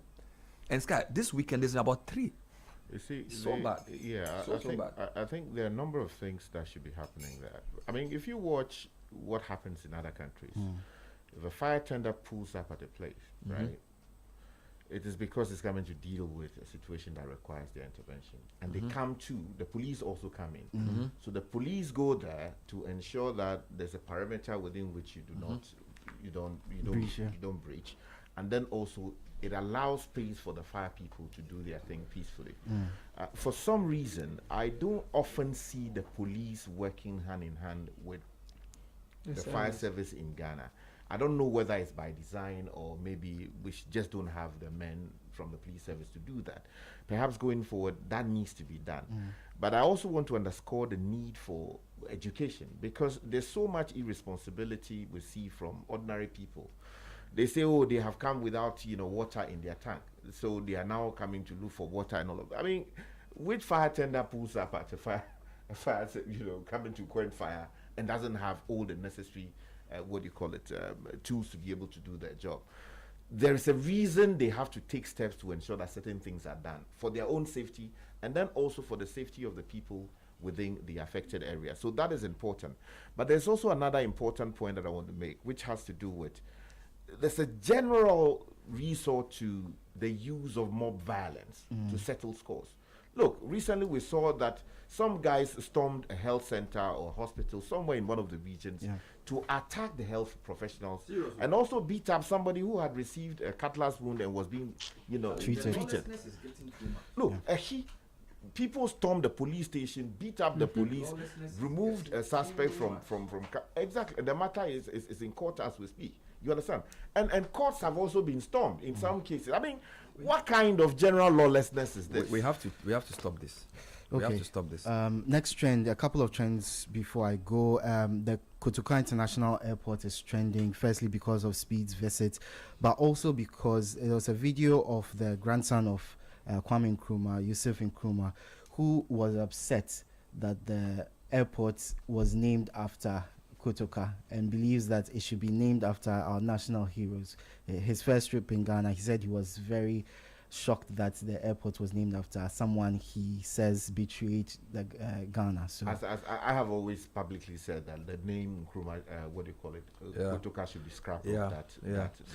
Maybe there should be some campaign or some signature or something. Sometimes you need to mobilize for the government to take action around it, or some court case or something. I know that there's a Supreme Court case on the matter. It's on way, initiated to deal with that. But it needs to be matters that the government should look at and say, come on. I mean, but if you don't do it to consensus, another government will come and replace it. That's what so we have to do it, take our time and do it because if you do it, somebody will come and change it. You see, the view I take is I think as a matter of legal principle, constitutional principle, it's at odds with the decided 31st December case. To overthrow. If the Supreme Court rules that you can't use public funds to celebrate coup d'etat in the nature of PND. So there's a decided case already. Exactly. So then why would you have your biggest airport? You have someone. Even if it's not a court case, I mean, Charlie. At least the history we all know. Ghana doesn't work like that. Can I just quickly say that it betrays our own heritage if we continue to use this name. As a country, collectively, we agree. Let's put it to referendum. Let's add it to the referendum questions for the CRC. Should Kotoka be scrapped, maintained, or whatever? Change, whatever. A final trend before I move to tech news. Kenke was trending alongside UPSA over the weekend. People are asking, what will you do for love? Apparently, a man delivered 20 balls of Kenke to Tema General Hospital to his a person he's courting because 20 balls of Kenke because she said she was hungry. And they got people, and the persons are UPSA. Yeah, persons are UPSA and delivered. A more serious thing happened at UPSA. A student was knocked down by a vehicle and was buried over the weekend. And the students held a vigil because there's a lot of. I thought it was GIJ. Sorry, GIJ. Sorry, Unimark. Unimark. But the UPSA road too. There's a lot of issues there. So the Presec road. It's not well lit in the night. It's very dangerous. Let me add my voice quickly to that. You know, the new campus of Unimark, the GIJ, the one that's close to the Legon place. You know, it's located not far away from the N1 highway. So a lot of students who are light on the other side have to cross. It's very dangerous. Meanwhile, there's no footbridge. Very dangerous. You understand? And because of that, people get knocked down every now and then. Exactly. A student was knocked down. He was buried over the weekend. So I think the minister responsible for roads would have to work with the local authorities. But let's find some funding to construct a proper. And they're trying to expand this thing too. Okay, yes, from Shiashi. So maybe when they finish, they should add that to it. All right. In tech news, Ghana is using AI to expand access to education. So the initiative is part of Google's $37 million investment in Africa, which will include speech recognition and AI tools for Ghanaian languages such as Twi, Ewe, and Dagbani, targeting non-standard speech to make digital learning more accessible. You need to add down.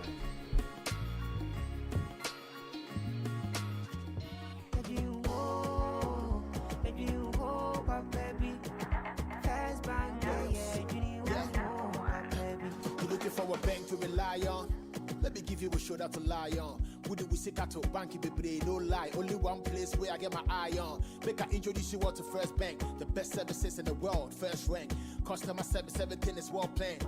I make music, I travel, I sell land. They be my reserve tank. Cause every time I know my money's safe, universal banking ain't in me here on the date. I'm a busy person, me no many time to wait. Now I got to Spain, even when I'm in the States. My me blue shirt.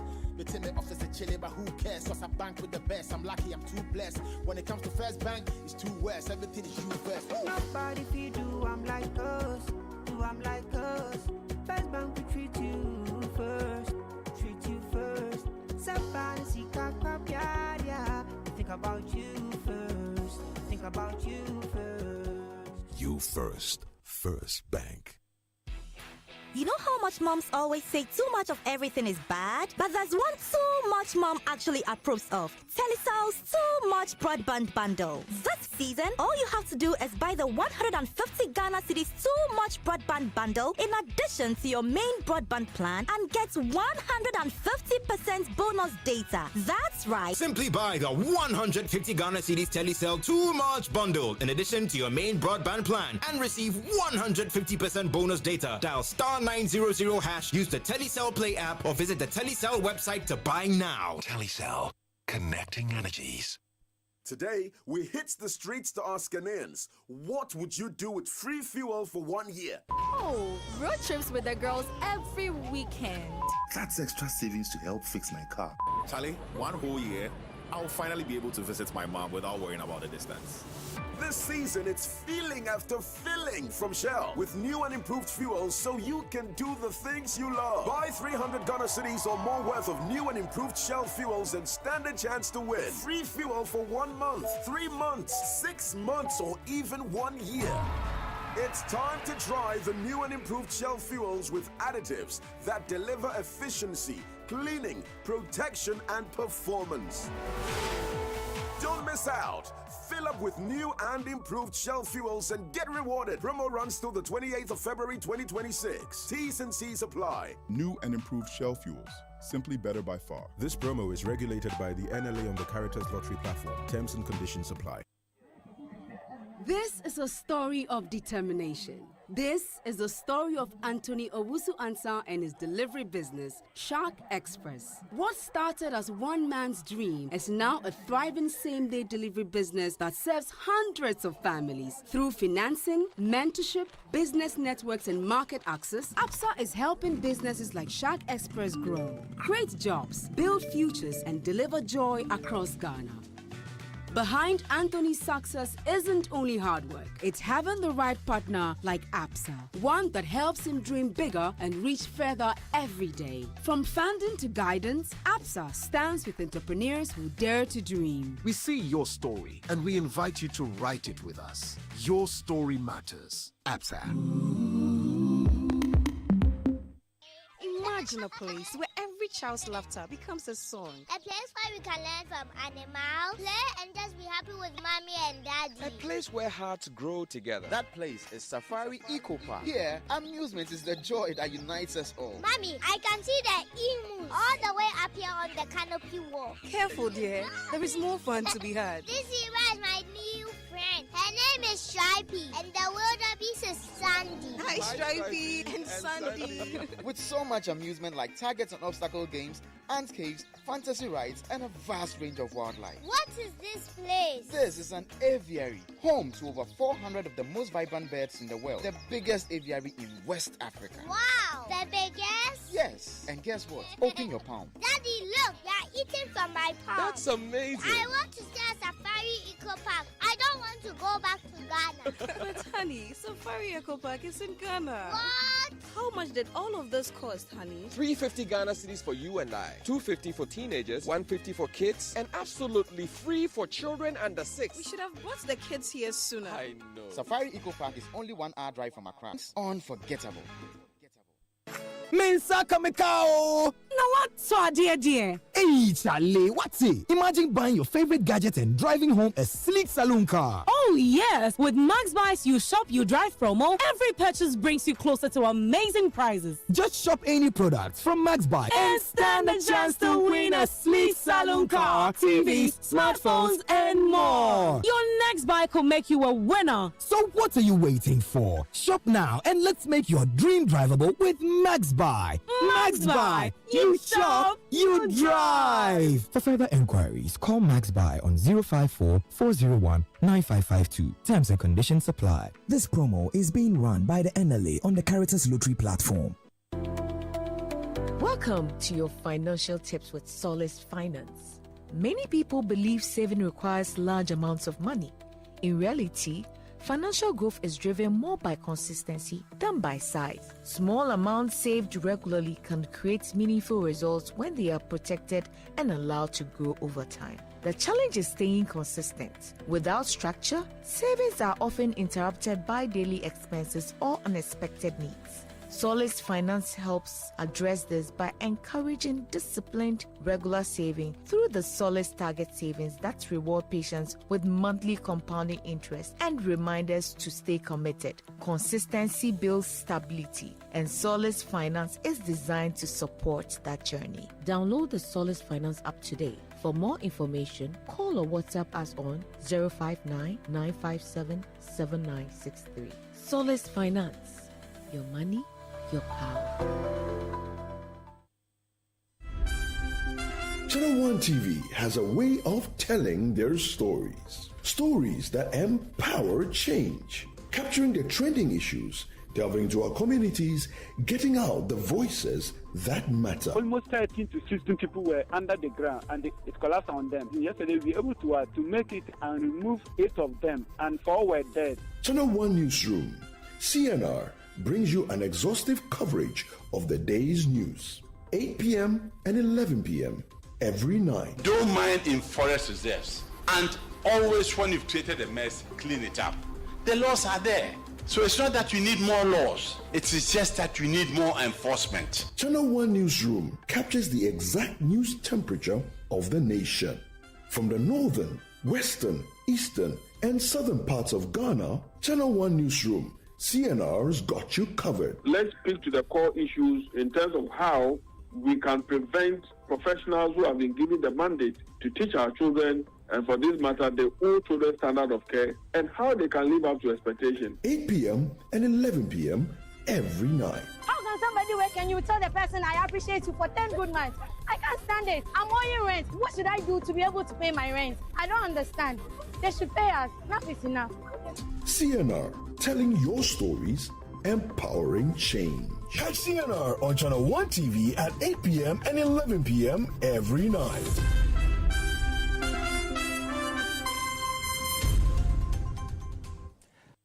Okay, I'll see you soon. Why, baby? Hey, my Missy and my boyfriend, I could see about star 959 hash. I want the phone so. Now when we Anita, I don't want doggy park. Oh, one swa. I could see a answer about number 1. Yeah, my dream now. And then there was so yummy show, Papa B. Now me the toss a short, sexy dress, no. Now Mrs. Samiti. Now me yummy nails, no. So come on. Oh, no. Me fa uba. Make a do some small 1-2 rounds. Be answer me doing her. Now we chia. Hey, Nana so he for order. So Chinese and wine, Papa B. And they mean this I check no. Hey, Anita. Na sa ni mia when you hear TV bi no. I also say sound. Not to prepared. Na me chilly esimu. I no go fit sweat like that. See fine girl. Hey, Anita. Jesus. Baby I want to know jina wa. Mr. Remember, dial star 959 hash. Oh, iPhone na back to my na wan ga senya usika so ate. Sister, next time Kati call no what? Dial star 959 hash and I call 590mobile.com.gh. Not to be 590 mobile. Head down some. This is the Citi Breakfast Show. The city's biggest conversation. The Citi Breakfast Show. Rise above the noise.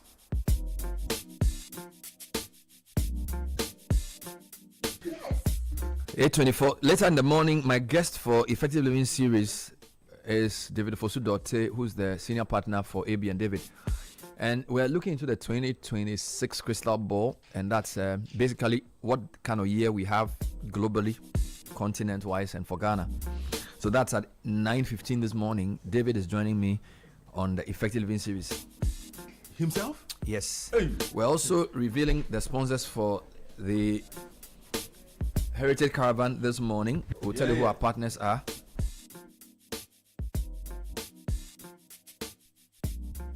Meanwhile, your good energy journey just got better. Gold is offering discounts at selected stations nationwide while maintaining the quality that protects your engine to take you further. It's the same trusted fuels enhanced with XP3 additives. We continue to deliver quality fuels that have served the nation for 60 years. Gold Good Energy. The SG Ghana festive cashback promo is still ongoing. Don't miss the chance to win back the money you spent shopping this festive season. Between now and end of January, use your SG Ghana Visa card for all your transactions. Make at least 5 transactions, totally not less than 2,000 cedis, and you could win your share of the 120,000 cedis in the grand draw. The more transactions you make, the better your chances of winning. For further information, call SG Ghana on 0302 214 314. Societe Generale Ghana, the future is you. The Minerals Income Investment Fund reminds all active and duly licensed quarry operators, salt mining operators, and limestone mining operators, and sun winners of your statutory obligation to pay royalties in strict compliance to the law. This must be done through the Ghana.gov platform. You're also required to file your royalty returns at the nearest GRA office, either electronically, in person, or via email at finance@mif.gov.gh. If you want more information, call MIF on 0201 855 660 or 0302 750 660.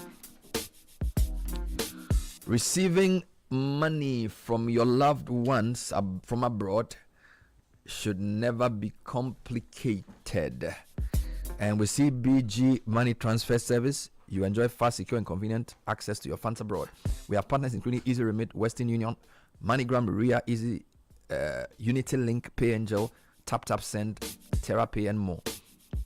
All you need is a national ID that's valid, a phone number, and a transfer reference. Call 0302 216 000 or send email to talktous@cbg.com.gh for more information.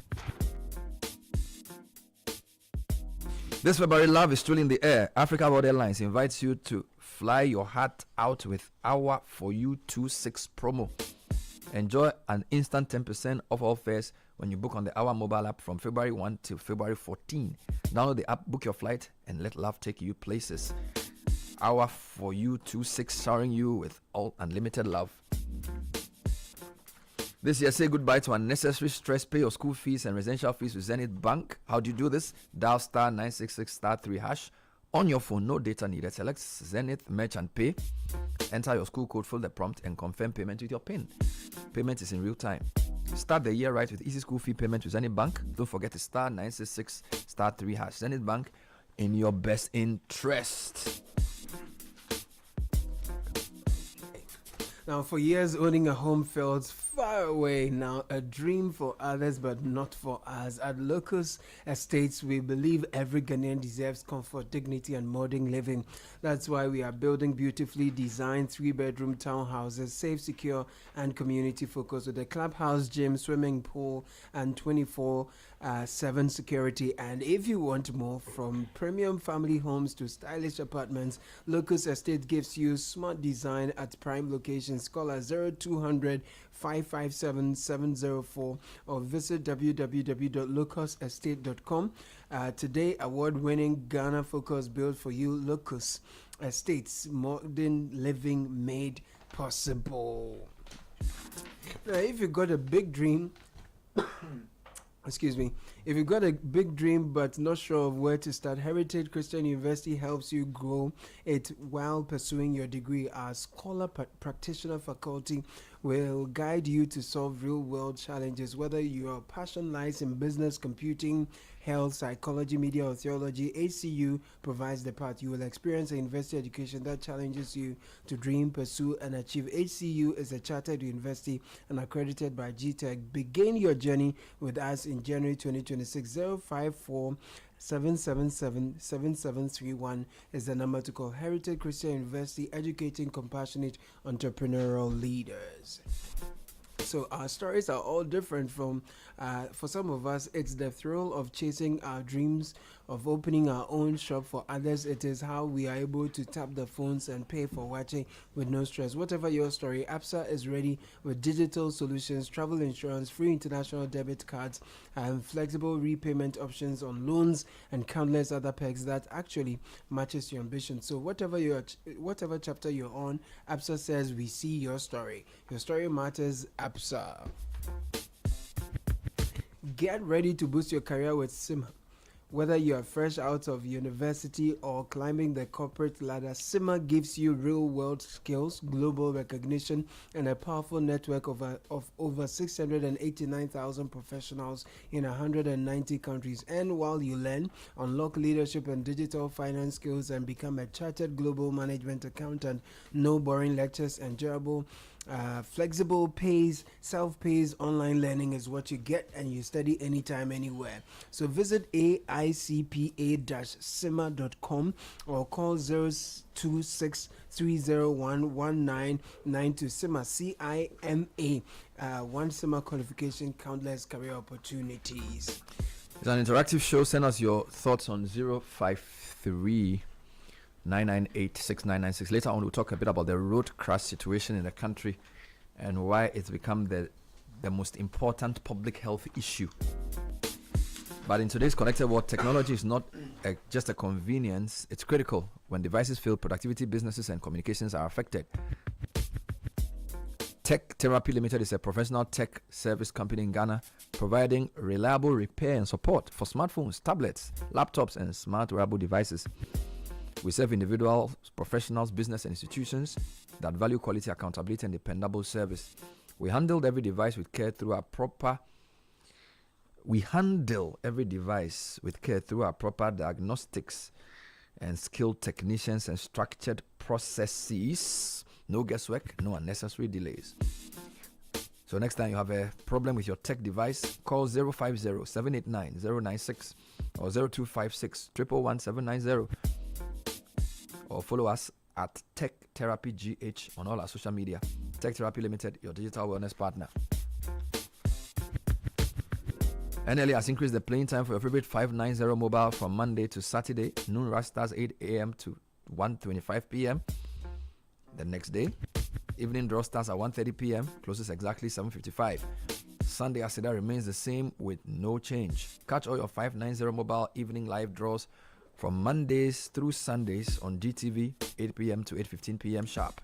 Remember to stake responsibly, not for persons below 18. You can also call 0308-249-477.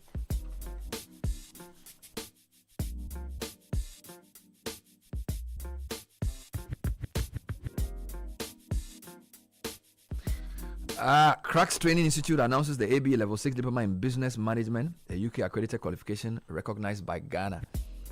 Designed for professionals, the AB Level 6 can be completed in a year with flexible learning that allows participants to advance their careers without putting their jobs on hold. Admissions are currently open at Cracks Training Institute. You can call or WhatsApp 055 222 2217. Cracks Training, excellence in training. All right, so we've been talking about the president's meeting with First Sky. We'd like to send congratulations to First Sky Group for, is it 20 years? How many years now? Sky, how old are they? 23 years. 23 years. Yeah, really interesting business. Yes. In insurance and all that. So the president was speaking at the event, and we think it was a good platform to make the commitment. There's something though that's troubling. I want to send personal congratulations to First Sky Group. All right, for what they've been able to achieve. I saw in 23 years. Exactly, I saw the very beginning how we all helped to shape the destiny of that viable institution, from the small office around the airport, residential area to what they have become now, and the fact that they are a key pillar and a backbone in the construction industry, the hospitality industry, insurance, and also plans to go into energy and then the production of or the processing of cocoa locally. Of course, they are also into cocoa buying and other areas. So I think that they have done a fantastic job. But one thing that impresses me is not so much about what they are doing to help the country, but what they are doing to help the poor. Because a lot of their profit goes into helping people with medical conditions, settling school fees, and all of those things. And I think we keep talking about the need for the rich to pump their money into areas where we can develop the human resource and capital of our country. And I want to say congratulations to the team that's making this possible. Now, that's very important. We thank you for that. And we also want to urge them to proceed with haste on the roads they've been given. There are a number of road projects that they are responsible for, including the main Tema Dowenya Pram Road. They are the main contractors on site. They are on the whole extension to Atimpoku. They are working on that road. So if you come out of Ho, coming to Asikuma Junction, that dualization project is theirs. The almighty Dome Kitasi Road, which they started, which got stalled for lack of payment. I believe that's their project to handle. I'd like to urge them to go back on it. I don't know who has been given the Santor Road to work on, but I think that road also requires a bit of work. I know the road minister is on. He's doing some media interviews this week on a number of stations, and I hope the journalists on those stations follow up on those roads. Yeah, Jasper is on the Santor stretch. Have they started? Work is ongoing. I've received some feedback from some of the residents in that neighborhood, and I think it's on our radar. Okay. People are not too happy with the pace and the manner in which it's being done. So yesterday, Enim did a report from Bogoso to I think it's Bogoso to either Prestia. Bogoso Prestia Road. The chief assembled all his sub-chiefs and called all the journalists he knew. Everybody come. And the main meeting was about the road. He spoke for almost 12 minutes about the promise to do the road. Sword was cut on 12 April 2025. And when you see the road, I've used that road once on Heritage Caravan. It's deteriorated so badly, and so the chief called everybody to basically say that they need to fix the road this year. So I just want to urge the road minister and his team to pay attention to that road. There are many roads this morning. I'm not here to talk about roads, but just because you mentioned First Sky, I also believe that the contractors need to develop a system of updating residents on progress made. So a contract has been signed on 12 April. I'm mobilizing. Let them know you are doing mobilization. After mobilization, what is next? After that, what is next? You are clearing the land. You are bringing foreign materials. Maybe your work is off-site. Communication is now policy. All right? It's like a monetary policy. You can do all the economics. If you don't communicate it well, you still destroy the economy. It's the same thing. So whether it's road contraction, they have to find a way of letting people know where we are with the project. Because, trust me, the chief I heard yesterday on CNN talking about that road, I won't be surprised if next month or two they'd go on a demonstration. Because the road was dusty. When Enim was driving on the road, you couldn't see anything.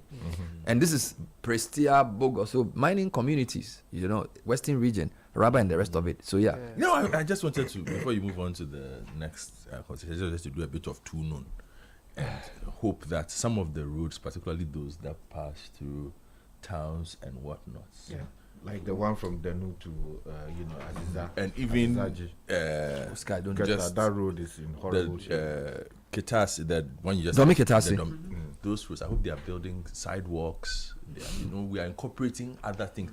We seem to be building a lot of just roads. Because I want to link it to the point you're about to make on road accidents. Correct. You see, because if you look at some of the pedestrian knockdowns. So, for instance, 2 weeks ago, in my part of town, a car veered off the road, and just ran into two people. Killed them. Because the people were walking by the side of the road, not on the sidewalk, but just also sharing the road. Probably poorly lit as well. So I'm just hoping that as we are designing these roads and we are pushing it, we are not just building roads for cars. Repeat that. I hope we are not building just roads for cars. We are building roads for human beings too, and bicycles. Very important. And motors. You see, because the design must be said that perhaps it even reduces the use of cars. Reduces the interactions between human beings and cars and all those things. So let's not just build the road. How many people were knocked down by cars on our roads? If you look in the numbers. So there are about 16.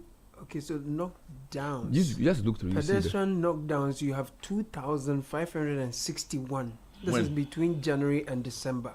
Of which year? Last year. Knockdowns. Let's build the roads for us. 561 pedestrian knockdowns. You know, I remember there was a day many years ago I was discussing roads, and the last hour of the show I was supposed to interview at the time it was called ASP Obing, Alexander Obing. So he listened to the show and came and said, "You because people who drive cars send you text messages and talk about we need roads. A lot of times we only focus on the car." Not the human. Then he said, a road is not just for cars. A road is for human beings and individuals. So if you go to certain areas like cantonments, people walk on the road because maybe they haven't done their sidewalks. Yeah. His point was that if you don't fit it into the design, the road can become a death trap. So just point asphalt on the road, and he said, you know, that day the drivers were saying, "Hey, Charlie, fine pants, to be speedy." It's like we don't even understand. The road must be marked because the road is communicating with you. Yeah. And he was saying that if the road can't tell you anything, then what's the point? You must have street lights, you must have road markings, and you must have pedestrian walkways. And his point was that a lot of the crashes are because the road is only built for cars. Yeah. So I think your point has to be trumpeted again. Yes, I beg them. Honorable Abuja and the outstanding work that you seem to be doing. And Suhini Al-Hassan. And Suhini. As you are designing the roads with your our Ghanaian contractors, 2026, let's not just build roads for cars. The big push is not about just roads for cars. The general design must be a design that includes how people can walk on the road safely, how people can ride bicycles to work safely. Yeah. You know, I started paying a bit more attention when I realized that our staff members, quite a few ride bicycles to work. Yes. I only thought it was a security man. Actually, a lot quite of them a few do. A lot of them do. Regular staff. They ride bicycles to work. And sometimes I meet them in the middle of the road. I'm like, Charlie, why? Big gamble, yeah. It's a big gamble, particularly for my part of town where people are driving like they're mad. Wow. You know, so let's find ways of incorporating those things so that I remember I was in London. We don't want to die. One of my trips, and a friend of mine said we need to meet. It was in the evening, so we hired a bike, put a coin in it. At the time, they had these red bikes that they hire, right?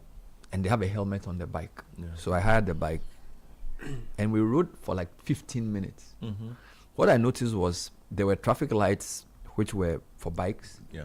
And I was riding behind about 3 bikers. When you are riding, they have their own sign language that the car people respect. Yes. So apparently when you are turning, the guy will just do this. Indicate. I saw that in Togo. Yeah. So I was just following the guys, and I was surprised that even with a Ghanaian normal bicycle rider who has not been professionally trained to ride a bike, what I'm trying to say is that the system in London sort of accommodates and respects riding a bike to work. Yeah. And the cars stop for you to pass, the pedestrians wait for you to cross. The whole I didn't feel like a nuisance.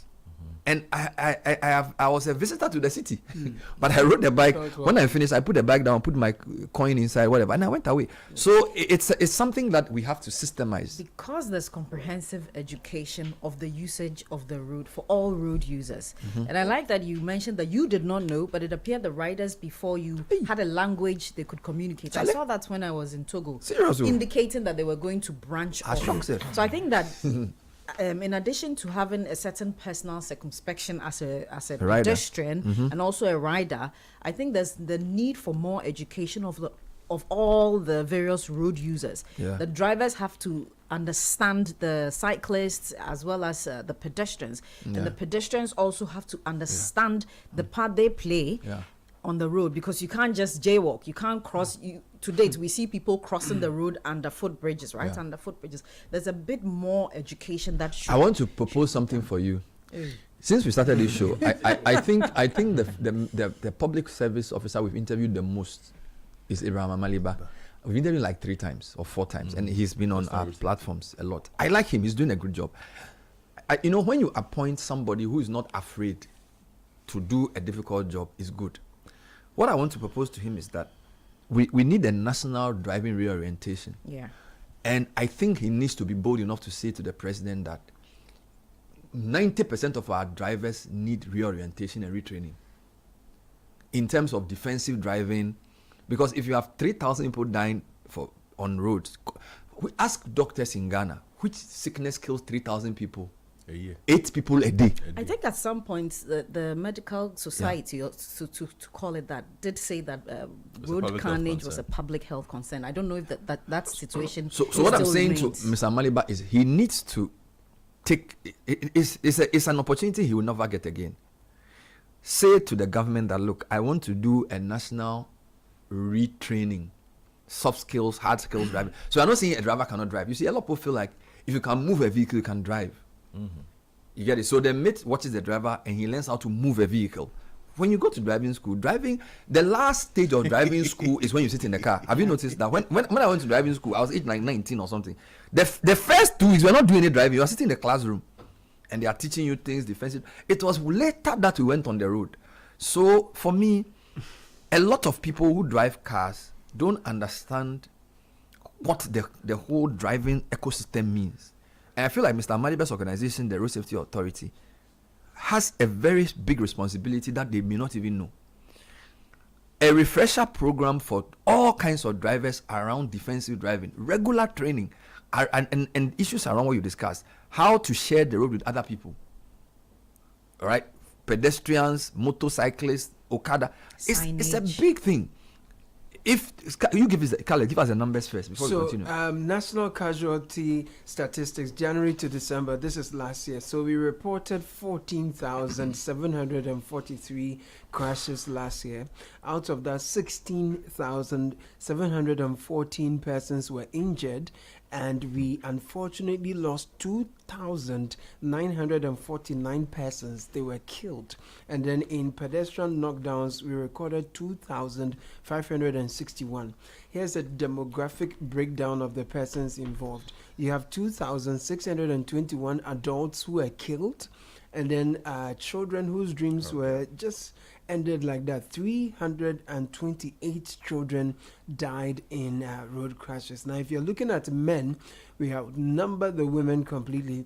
You have 2,352 men killed in road crashes last year, and compared to the women, 597 women were killed last year. It would be useful to understand whether the men who were killed, whether they were in public transport or in private transport, or two-wheelers, three-wheelers, or were driving the vehicles themselves compared to the women. Right. Moving on, total December casualties, we reported 1,423. You have 1,541 persons injured, and then 246 persons killed. Now, the top 3 regions with the most deaths in 2025. Ashanti region comes tops with 692 deaths in 2025. The eastern region followed closely with 649, and then the Greater Accra region had 10 deaths per 100 crashes, so that was 420 deaths recorded. Monthly road crashes 2024 versus 2025. In January, you had January 2025, deaths went up from 1,142 in 2024 to 1,252. It went up in February as well, from 1,118 to 1,204. It went up in March again. In March, we had a total of 1,145 road crashes, and it went up to 1,218. It was in April that there was a bit of a plateau where you had 1,098 crashes. April recorded 1,105.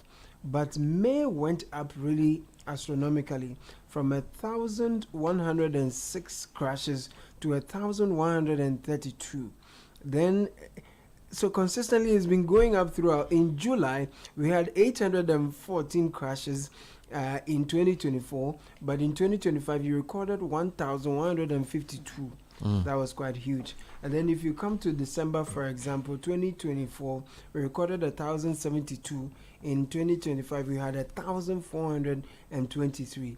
All right. So the figures indicate a sharp increase for last year, from about 2,500 to 2,900. So clearly, it's getting worse. Let's hear from Ibama Maliba. He spoke on Channel One Newsroom, stressing the importance of shared responsibility in ensuring road safety. These numbers are going up, particularly in a year that we were not able to do the Stay Alive campaign. Okay. Anytime we do the campaigns, then the numbers drop. And so for last year, because of the restructuring of the road fund, and then Parliament had to pass a law to now make it road maintenance funds. Funds were not released to us. Luckily for us, this has ended, and so we now have a law, we have a board, and so we have been promised that monies will be released to us this next week.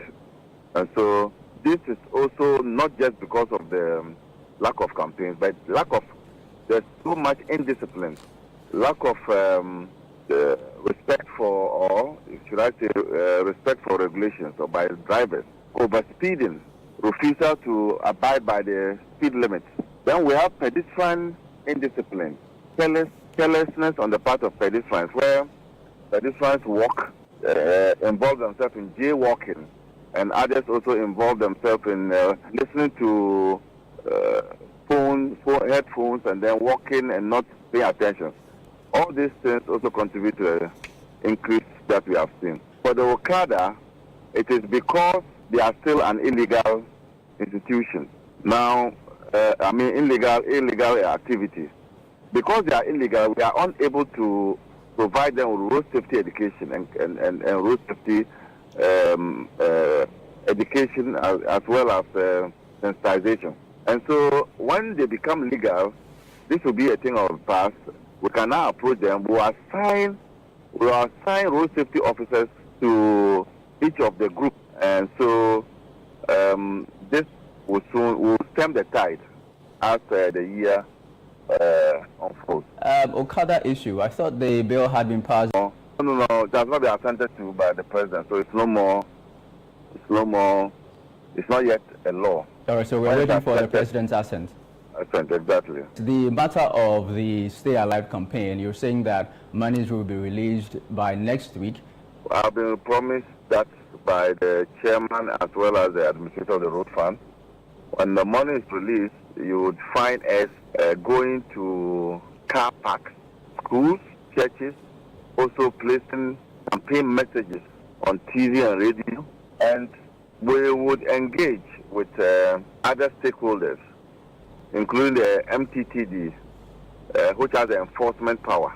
And so I can tell you things will change, these numbers will reduce, and this year will be far better than the previous years. Okay, we also observed that in the Ashanti region, they recorded more deaths from fuel crashes than Greater Accra. I mean, has your outfit investigated this, and what did you find? The two leading regions when it comes to road crashes is Greater Accra, Ashanti, and sometimes they undo each other. So, but mostly Greater Accra records higher road crashes than the Ashanti region. So it's not surprising that Ashanti has taken over, but they are the two leading. The third one is Eastern region. Okay. Before Central. Between reckless driving and poor road infrastructure, which one accounts for more of these crashes? It's reckless driving, overspeeding. Even though the poor roads also contribute. but if you engage in safe driving, and I've always said that road safety is a shared responsibility. The drivers also have a responsibility on their part to ensure that they stay alive. And so over speeding, which is the doing of the driver or the making of the driver, is what contributes to more accidents and road crashes on our roads. The others could be a factor, but if you are careful and you simply abide by the limits provided by the road infrastructure, 50 kilometers per hour on a build-up place, like that is say where there are communities. Then 90 kilometers on highways, 100 kilometers on motorway, 30 kilometers is when you are in a school area, hospital area. You are supposed to be going 30 kilometers, market 30 kilometers. So if we all abide by this speed limits, with poor roads, we could still have reduced the numbers. Ibrahim Maliba is the Director General of the Road Safety Authority. We are urging some drastic work. The latest numbers from the Road Safety Authority are quite serious. Yes, almost 3,000 people killed on our roads. And I was trying to compare this with last year. Over 500 people, more people died last year than the year before. This is unacceptable. And also, it means 8 people die every day from road crashes. I don't know which sickness kills 8 people a day in Ghana. You know, because we've normalized, the last time we had this conversation, we are desensitized to road fatalities because we just see the car crashes. Yeah. We don't see the human beings. Yeah. See? Yeah. If we did, we would know that this is crazy. Very. Like, this is not normal. If you take it per population crazy. for countries, for example, if you take Ghana, 3,000 people for 30 million, I think we are possibly one of the most accident-prone countries in the continent. If you want to know the flaw in the analysis, so recently there's been a rise in criticism of this Toyota Voxy. Yes. And people say, oh, they should ban the importation of the car. As a solution. I'm saying it is not the car. It's not the car, it's the human It is the human beings. But they claim the car is retrofitted. Apparently, it's a left-hand drive or something. Or No. That's what There are several cars. There are several cars that have done So that. that one You see, it's a very fast car that they are using for these. It's not supposed to be used for the kind Intercity. of whatever it But is. should we be using them for those? No. But the point I'm making is, it's not the car. It's the people driving it. The driving culture. The accidents are not happening because of mechanical faults. It's or the something. human beings It's driving the human it, and their beings mindset. driving the cars. It's like those who are driving Ford to Kumasi and wanted to make it in 3 hours. Exactly. I will not go and take a Tico and say I am driving from here to a certain place, knowing the nature of that road. You understand? And then when I get an accident, I'll blame the car. Let me find out what Parliament can do. Roxy Nelson Dafiamepo is MP for South Dai and also the Majority Chief Whip. We're talking about a national exercise of some kind to really make this road crash issue a big issue. Roxy, thanks for joining us. Good morning. Thank you very much, Bernard. Because we are still in January, it's in order that I wish you guys Happy New Year. I haven't had time to do so this year. Now, Bernard, I have listened to you, and I do so often.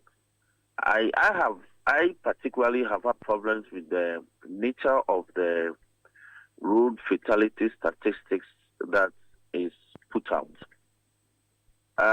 Because there are gray areas, there are shaded regions. You are an economist, so you appreciate what I'm saying. If you take a Venn diagram and you compartmentalize the data, there's always a shaded region, a subset. Now, if you look at the road fatality statistics, especially those about vehicles, the officers who take the statistics, sometimes when you have one accident or one event leading to about 3 or 4 vehicles getting involved in one accident, they don't count the accident as a single event. They count the number of vehicles involved. So it distorts the statistics. Then 2, sometimes it's a vehicle that knocks down a motor rider for some reasons or factors.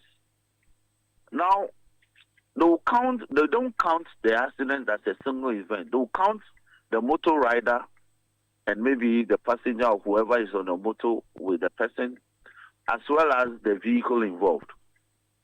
So they'll take that a motorcycle has been involved in an accident, and they'll also take that a vehicle has been involved in an accident.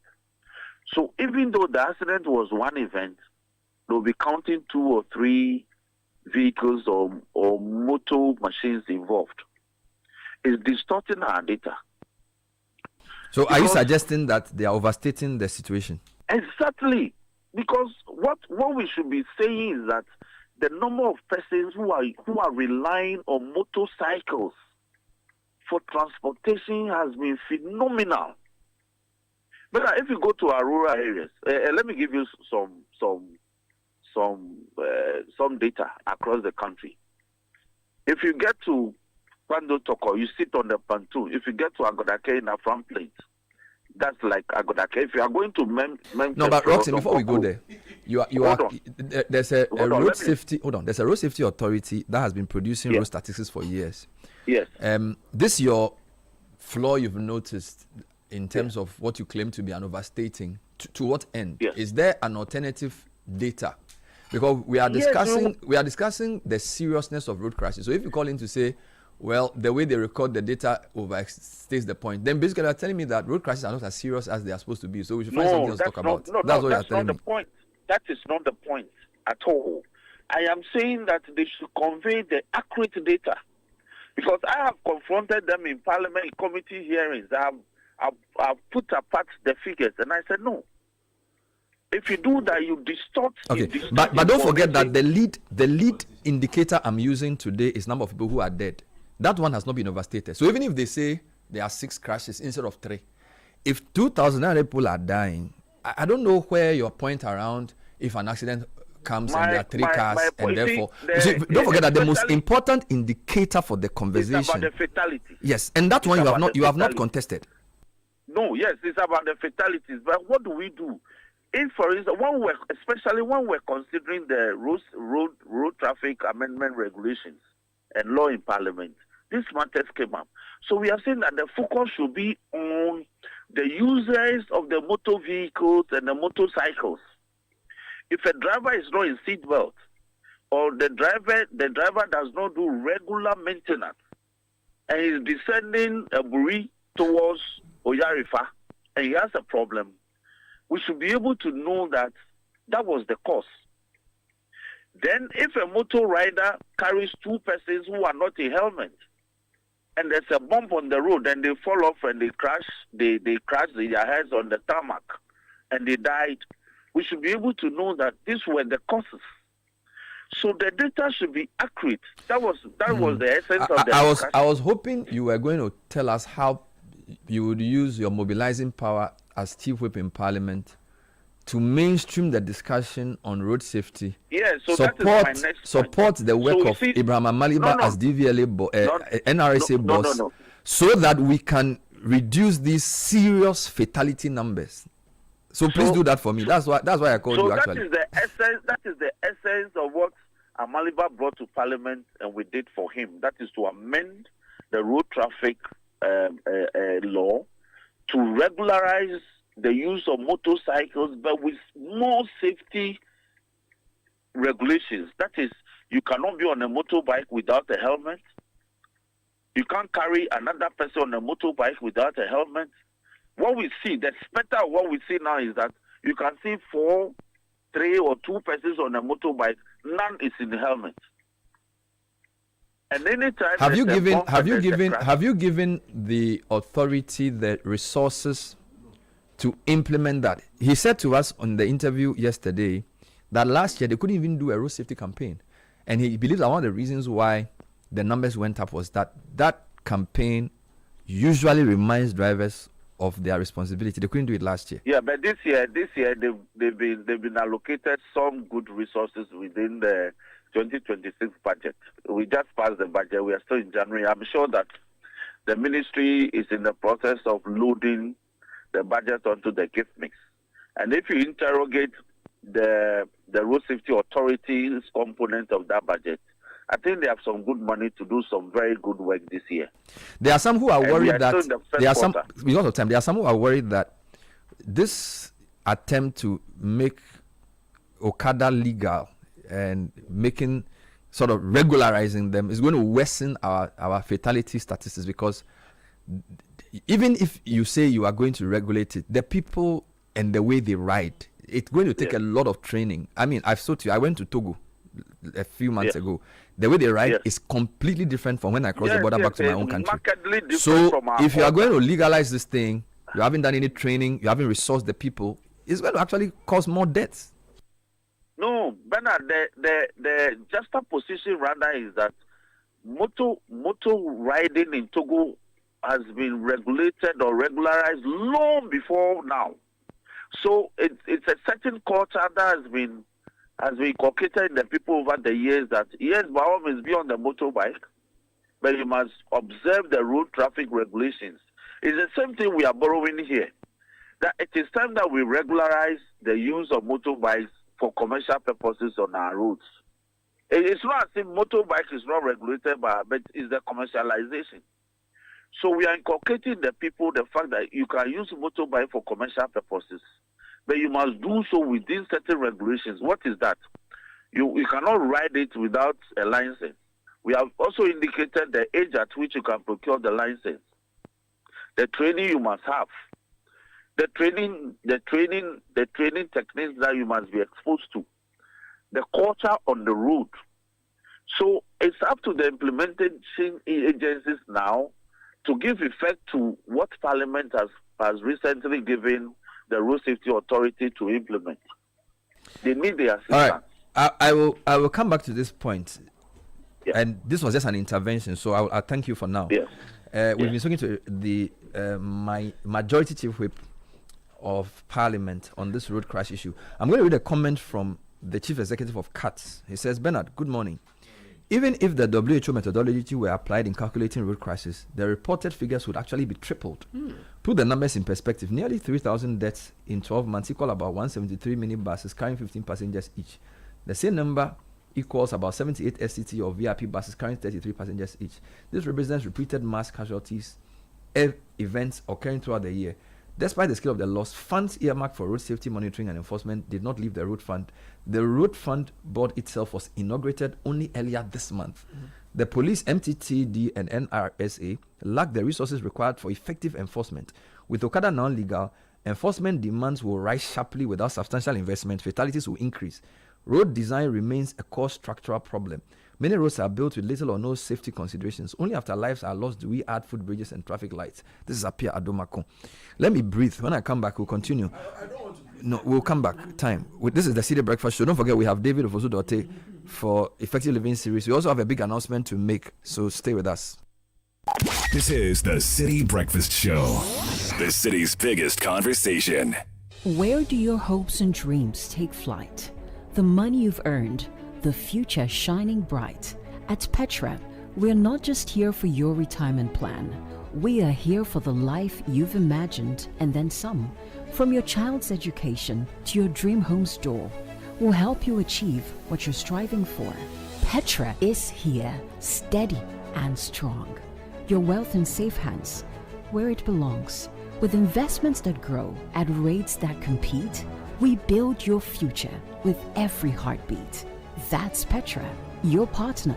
Come joy or strife, guiding you toward the dreams that define your life. For your pensions, investments, loans, and more, visit our website at petraonline.com or dial *447 *70#. Petra, achieve more.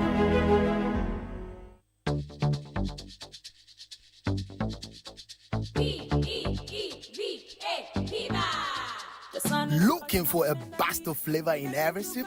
Discover the refreshing taste of Piva beverages. Enjoy the classic Piva Cola flavor, perfect fit anytime. How about a fruity adventure? Try our delightful Piva orange fruit drink packed with recognized citrus flavor. Craving something exotic? Our Piva cocktail fruit drink brings the tropics to you. For a sweet and juicy treat, grab our grapefruit drink and don't miss out on the refreshing Piva tangerine fruit drink, bursting with tangerine flavor. Piva Cola, Piva Orange, Piva Cocktail, Piva Grape, Piva Tangy.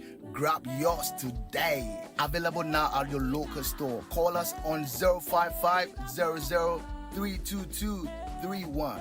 Piva, a taste you love. This advert is FDA approved. P for Piva.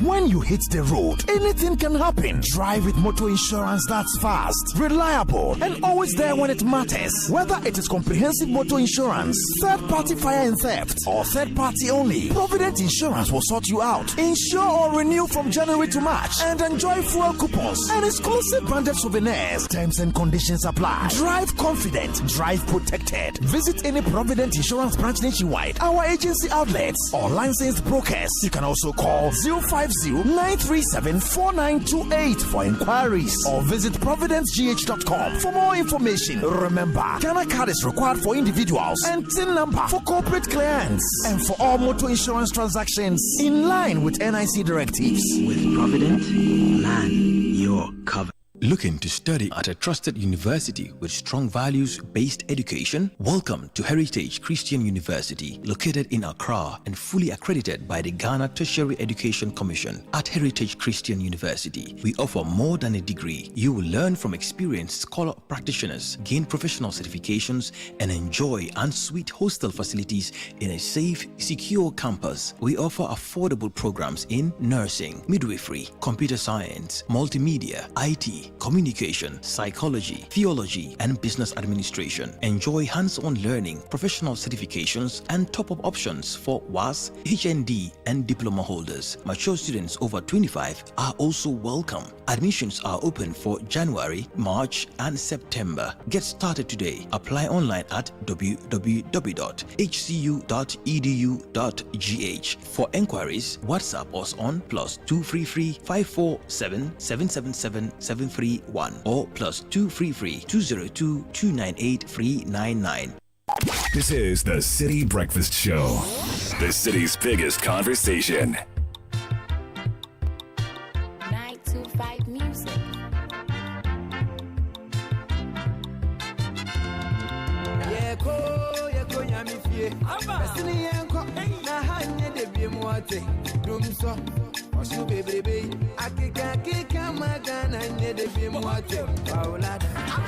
So 12 minutes past 9. I have in studio Pioko Sarah Mashong and Frima Edunyame for a big reveal. We're talking the sponsors for 2026 Heritage Caravan to be unveiled on the program this morning. There was a quick text message I want to make from an intervention. a listener on I the want last to make an intervention on Honorable Dafia Mepo's intervention. Yes, please. Which I feel an intervention on his intervention. Which I feel sought to water down the seriousness of what you are saying, and I don't appreciate it. Mm-hmm. Correct. I think that he must let the serious issue be the serious issue. Mm-hmm. And his attempt to water down a data set that is guided by world-class standards. It is very clearly drawn out how this data is collected by the National Road Safety Authority. So unless he has his own methods in some other guidelines that we don't know of, we will stick with the National Road Safety Authority and how they collect their data. Yeah. Thank you.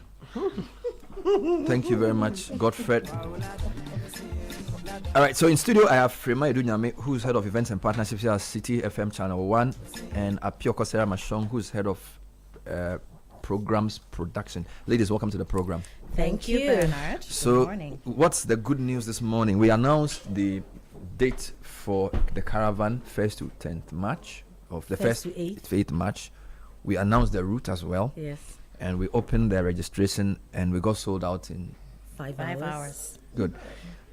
But we also know that this event is sponsored to support and subsidize it because it's very expensive to do what we do.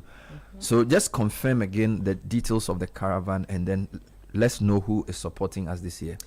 Very well, Bernard.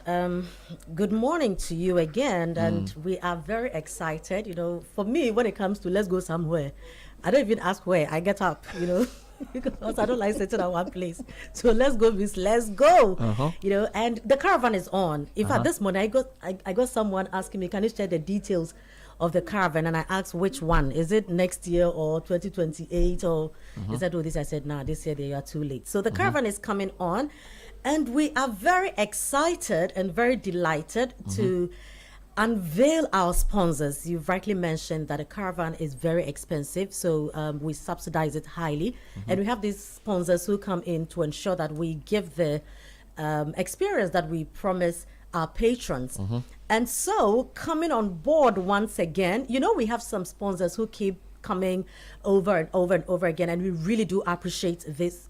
These sponsors, we don't take things for granted. You know, this is the 10th edition, our anniversary, and so we're scaling up, you know, so we just don't want to have it business as usual that, oh, they are always there to support us. We need them to understand that we truly, truly appreciate them so much.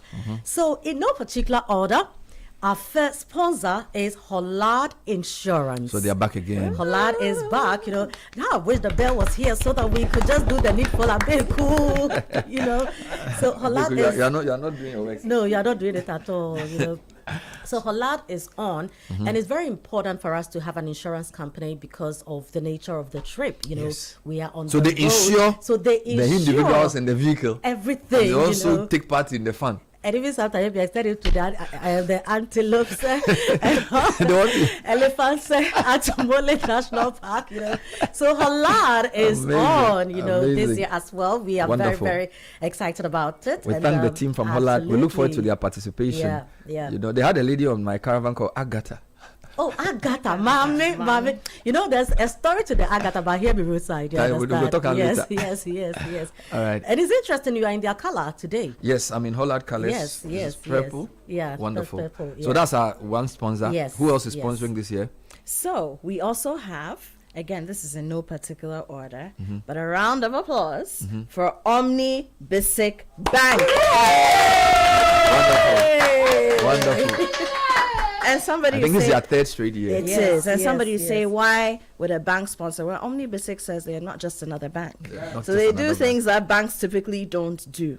And, you know, it's been great having them on because when we get to communities that are very entrepreneurial, you know, you see tabletop, they engage the traders there. And they've been able, even while on the caravan, to bank a lot of small businesses whilst on the caravan. And for me, that's also exciting beyond the support that they give to us to subsidize what we do. Wonderful. So we're having a beautiful morning with all Yes, of the of Basic course. Bank. Yeah. So that's the second of the number you are announcing. Who else is on the caravan this year? You know, last year when we got to the Ashanti region in Kumasi, we went to the Ice Cafe. You can't be in Kumasi and not do chop bar. You understand the proper way. You know, in Ghana, it's only Kumasi people who understand. You know, the dynamics of chop bars. Semwara. What I say? Where is this coming from? No, this is coming from Ice Cafe in Kumasi and Heritage Caravan. So we are very excited once again, and the chop bar experience, you know, was sponsored by GB Foods. This year they are on with Didi Shito. Because caravan, you know, Adrianic Accra, you know, then road trip Camp Bebre. Thank you. Then what I said, this week Accra, Asaric Accra, Aerobics Accra. So GB Foods is on with Didi Shito and Gino.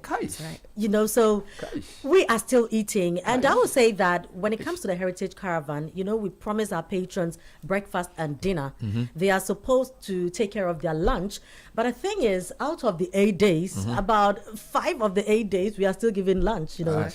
Kind courtesy, some of so these you need sponsors. to Also, the shitter to base, you know that one. The lunch. If you have Gary Small, the shitter is useful. I tell you. If you have Kenke, the shitter is useful. Rice. If you have rice, fried yam, the shitter is useful. It's an accompaniment to so many things. The shitter is a very key strategic partner. It's not just for caravan, but for your food. For your food. For your food. I like you know? it. Strategic exactly. partnership. Yes. So far, you've mentioned Hollard Insurance. Yes. Omni Basic. And GB Foods with Didi Shito and Gino. That's right. In the third place in terms of names of mention. Who else is here? Yes. We have the almighty Piva beverages. Oh, wonderful, wonderful. Look how Bernard is smiling. For the truth. Bernard loves It's very Piva. important. Yeah. You know, Piva, the cola. They of have 5 Tangy. flavors and their water. Yeah. Mine is Yeah. Tangy. Yeah. The company is Tangy done is so mine. well. Extremely well. And this is a Ghanaian Oh, company. yes. One of the fastest growing, fast moving consumer goods companies in the country. So Piva is there. So while you They are bringing eat all them- their drinks. the range. So their water.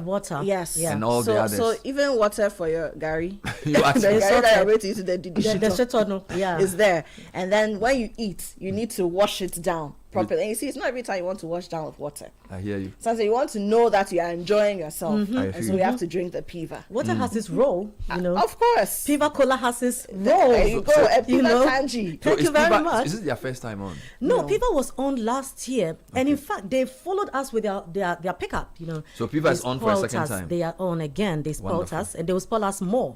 Who else you is know. on? And Bernard, you know, we are very excited Yeah, because man. the family keeps growing. Yeah, man. If we have shito, Yes. if we have Piva, Yes. then we need rice. Yes. You understand? So that Ejumanesi. Yeah. So for the first time, ladies and gentlemen, Yeah, we man. are excited Yes, sir. to announce the coming of board of Nana's Rice.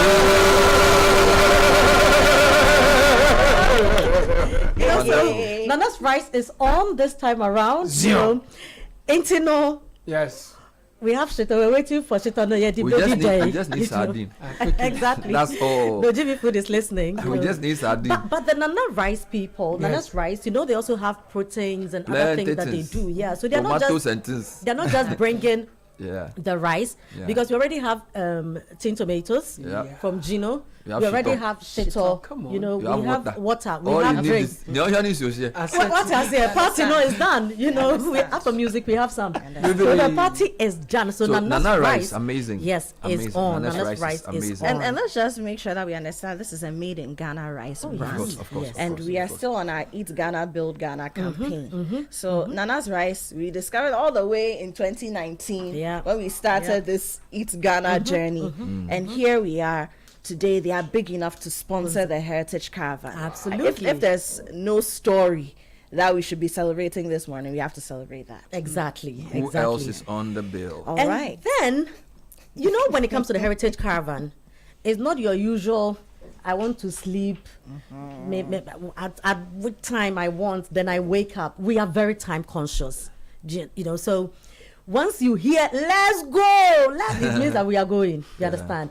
And that is why I'm very, very, very excited about this sponsor because they are going to help us with our timekeeping. Yes, please. And so you don't have any reason not to get ready and not to be on time because once they are on, if you slow down, Nana rice is done. You know. So for the very first we time. are also welcoming for the very first time. Let the drums roll. Ladies and gentlemen, we have Caveman watching. Wow. Caveman. Yeah, man. That's a surprise. Yeah, it is. yeah. It is. Pleasant one indeed. Very and much. once again, you? Ghanaian entrepreneur started off at This Is Ghana in 2019. Correct. 7 years later, Sure. here we are. It's a nurtured product. It is. And Caveman, when you speak I'm to... wearing it. Yeah, exactly. I brought mine. Hey, Ole I brought mine too. Thank you very much. proudly No, Ghanaian. proudly Very Ghanaian. Ghanaian. And Very again, a Ghanaian. beautiful story about how a Ghanaian business has grown to the point where Yeah. we can support Ghanaian tourism. Yeah. So So- it's beautiful all round. So Yeah. far, we've enlisted them. We have, of course, the first name was Hollard Insurance. Yeah. And then Omni Basic Bank. Yeah. And then we have GB Foods. And then we have Piva Drinks. Yes. And then we have Nana's Rice. Yeah. And now we have Caveman Caveman Watches. Watches. And by the way, the list is not exhaustive. I'm sure you'll come back again with more. Absolutely. We'll be So back very soon. the caravan starts on the 1st of March. Yes. And the route has been announced for sake of time today. I wouldn't go through all the details. Yeah. And is there any more space for people? As in sponsors? No, for participants. 2027. Space finished 2 Mere weeks ago. kuku, mere kuku. That's what we beg Then you. the Google's here. Eh. Amazing stuff. He's So, another. but I'm sure you come back to talk more about the caravan. Oh, yes. But this morning was just to announce who our partners and sponsors are. So a big thank you to all of them: Piva Drinks, Hollard Insurance, Omni Basic Bank, Caveman Watches, Didi Shito and Gino and Nanes Rice. Thank you very much, ladies. Always a pleasure to have you on the show. So someone is telling me that chicken is missing. So you know you're a bring chicken person. So bring the chicken. chicken. You are listening, you are a chicken person, and I bring the chicken. Then they do I tell you. Time check in the studio, 24 minutes past 9. We're getting into the next segment shortly. Effective Living series with David Ofosu-Dorte. Today we're looking at the 2026 Crystal Ball. In the meantime, Central University invites prospective applicants for many programs for this academic year: IT, engineering, architecture, design, planning, business, economics, communication, pharmacy, nursing, public health, all available. There's also law, psychology, and social work. We have undergrad programs: MBA, MPhil, MSc, MA, and PhDs. WASI applicants are invited to try our new programs or try our program eligibility checker on our website to assess their eligibility for these programs. Freight forwarding just got easier with Hallmark Freight and Consultancy. Our attention to detail provides customers or prevents customers from ever having to pay demurrage. Our quality and cost-effective services include ocean freight, air freight, customs clearance, logistics, warehousing, cargo, and ex-works. Have your freight delivered in less than 24 hours, sea freight in less than 48, and land in less than 4 hours. Call Hallmark Freight on 0302 915 335 or visit hallmarkfreightgh.org.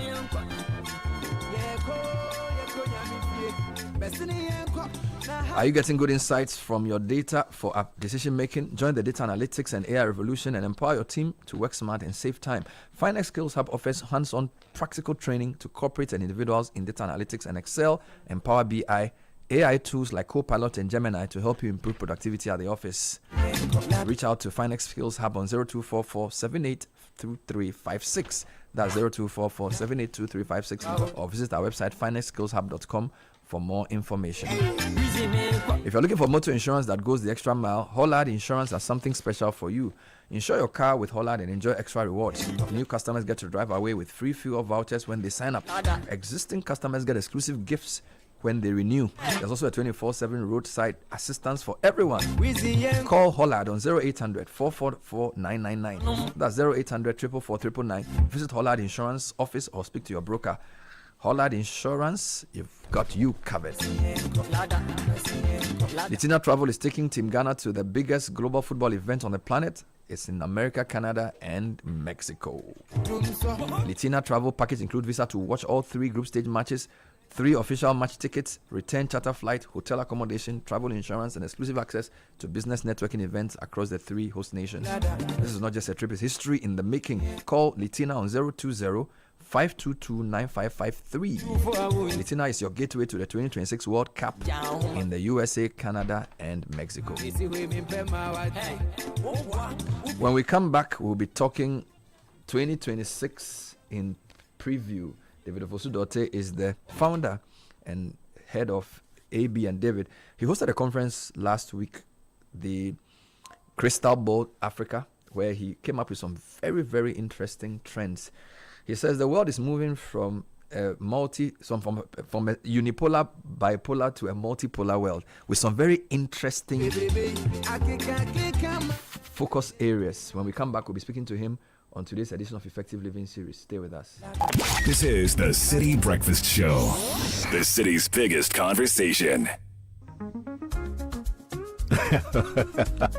My friends, I'm a very happy man. Let me share my testimony. I needed a home at a prime location, but I didn't have enough money. The little I had was too small to buy even a studio apartment, but a friend of mine introduced me to invest to own from Priority View Homes. I invested the little money I had for only 2 years. True to their word, at the maturity date, I qualified for a 2-bedroom luxury apartment at a prime location in Accra. Now look at me, living in my own home without the usual hassle. If you want a stress-free home to live in, I would advise you to sign up to their invest-to-own policy and say cheers to a new home. You may call Priority View Homes Limited on 055-588-2294, 055-588-2294, and you will never regret you did. Priority View Homes. There's no place like home.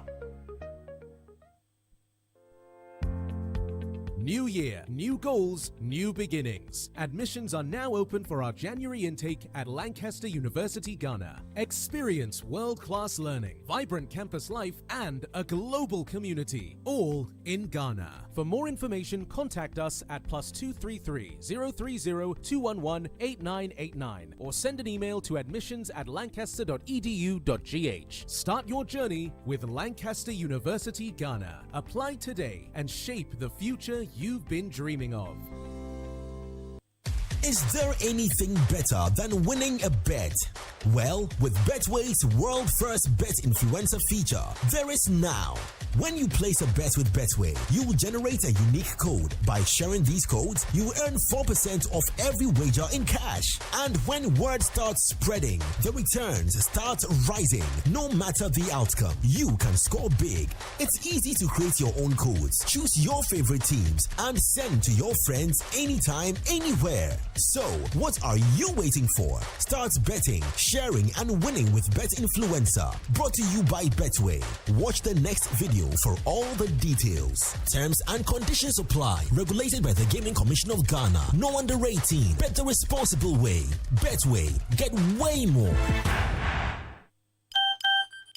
Hey! Menasini Ella! The thrill is back! The hunt for the ultimate treasure returns with Camel Antiseptic Liquid. Buy any bottle, scratch the panel, and text the code to 1393. Buy more, find all 5 Camel letters, and be the winner of the 100,000 Ghana Cedis grand prize, plus amazing rewards from airtime, weekly cash, and monthly shopping spree. So, keep playing and keep winning, because Asante Ankasa promo ends 15th February 2026. Terms and conditions apply. Keep out of reach of children. This promo is run in collaboration with the NLA on the Caritas Lottery platform. This advert is FDA approved.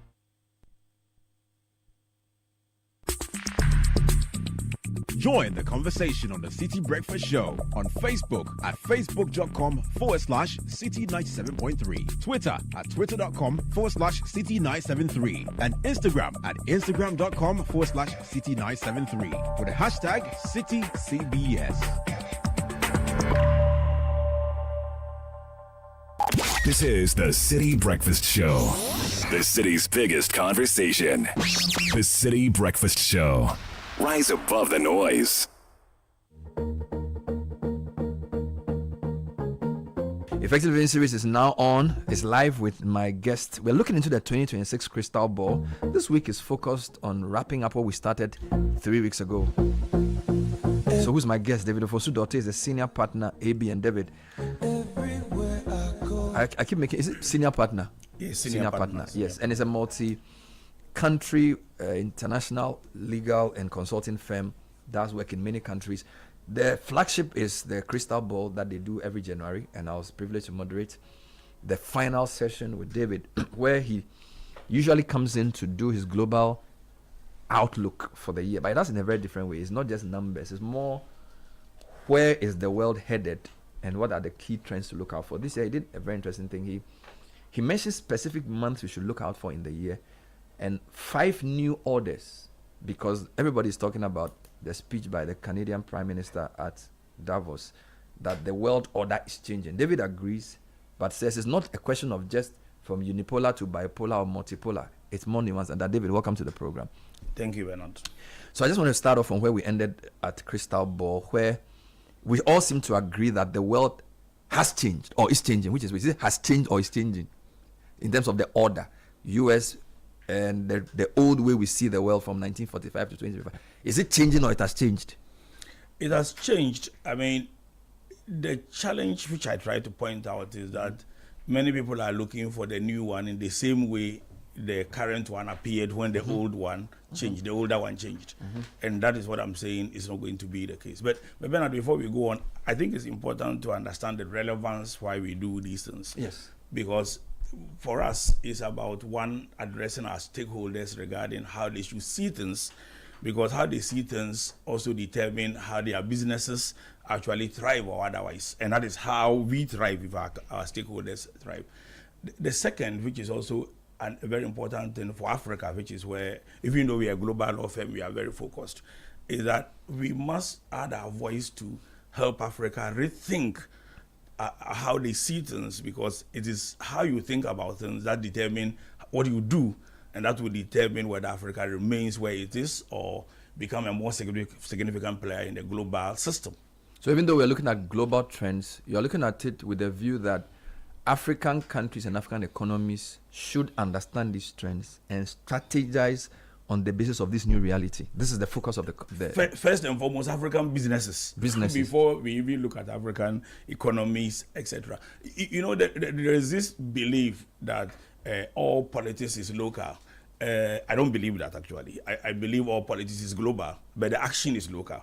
And therefore, you look at the politics from the global perspective, but look at what it is that is happening and how that affects you on the local front and what you can do about it. But you certainly agree that the global order, so from 1945, after the Second World War, we know Bretton Woods institutions, UN and all of those, clearly the US after the war became the so-called leader of the free world. Its main rival was Russia, which led to the Cold War. And then you've said to us many times that China has become sort of the new power that's challenging US. And you did predict that by 2030, China will overtake US absolutely as the economic superpower. We are still on course for that. Now, that's not finished. And you're telling me that there's a new order coming. Okay, so let me explain. What I said hasn't changed, and I'm sure I'm referring to the Crystal Ball 2017, yes, where many pundits at that time thought that China will overtake the US by 2050, and I said it's going to happen 20 years earlier, which is 2030, and I have not. You still stand by that? Yeah, I do still stand by that. Indeed, China has overtaken US already in terms of purchase power parity. It is because we keep measuring it in terms of GDP. That is why US is still, in terms of size of the economy, higher than China. But in terms of purchase power parity, which is what the equivalent currency you are holding can buy, China is already the world's biggest economy. So I think that issue is going to be settled by 2030 by a number of things. But remember, I always tell you, my predictions are not prophecies. So there's nothing wrong if it doesn't happen. But having said that, go back to the 20s. In the 20s, after the First World War, and the League of Nations became very weak, and I did say when I was making the predictions last Thursday that the UN has become a very weak organization. Now, we ended up having a situation where there were a lot of upheavals, and then, of course, the Second World War happened. I'm not expecting a Third World War. I don't believe there will be one. Then you had the United Nations replacing it, and then, of course, the US-led order, but which was balanced adequately by the Soviet Union. And remember, the two were allies during the Second World War. So that balance created what became known as the bipolar world until the fall of the Berlin Wall in the 90s, early 90s, then led to the so-called unipolar world. But things have changed. So if you listen to Kanye's speech, and I'm not a fan of that speech. I'm not one of those people clapping for that speech, because really what he's saying is nothing new besides that.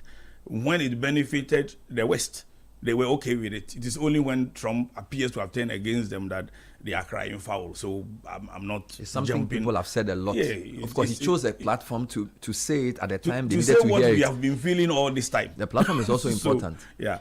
Okay, but coming back to the point, what I'm saying is that whilst the old order has changed, and it has changed, the new order has not yet arrived. It is emerging. Okay. So, and to look at the new order, you need to look at it from 5 angles. The first one is the military order.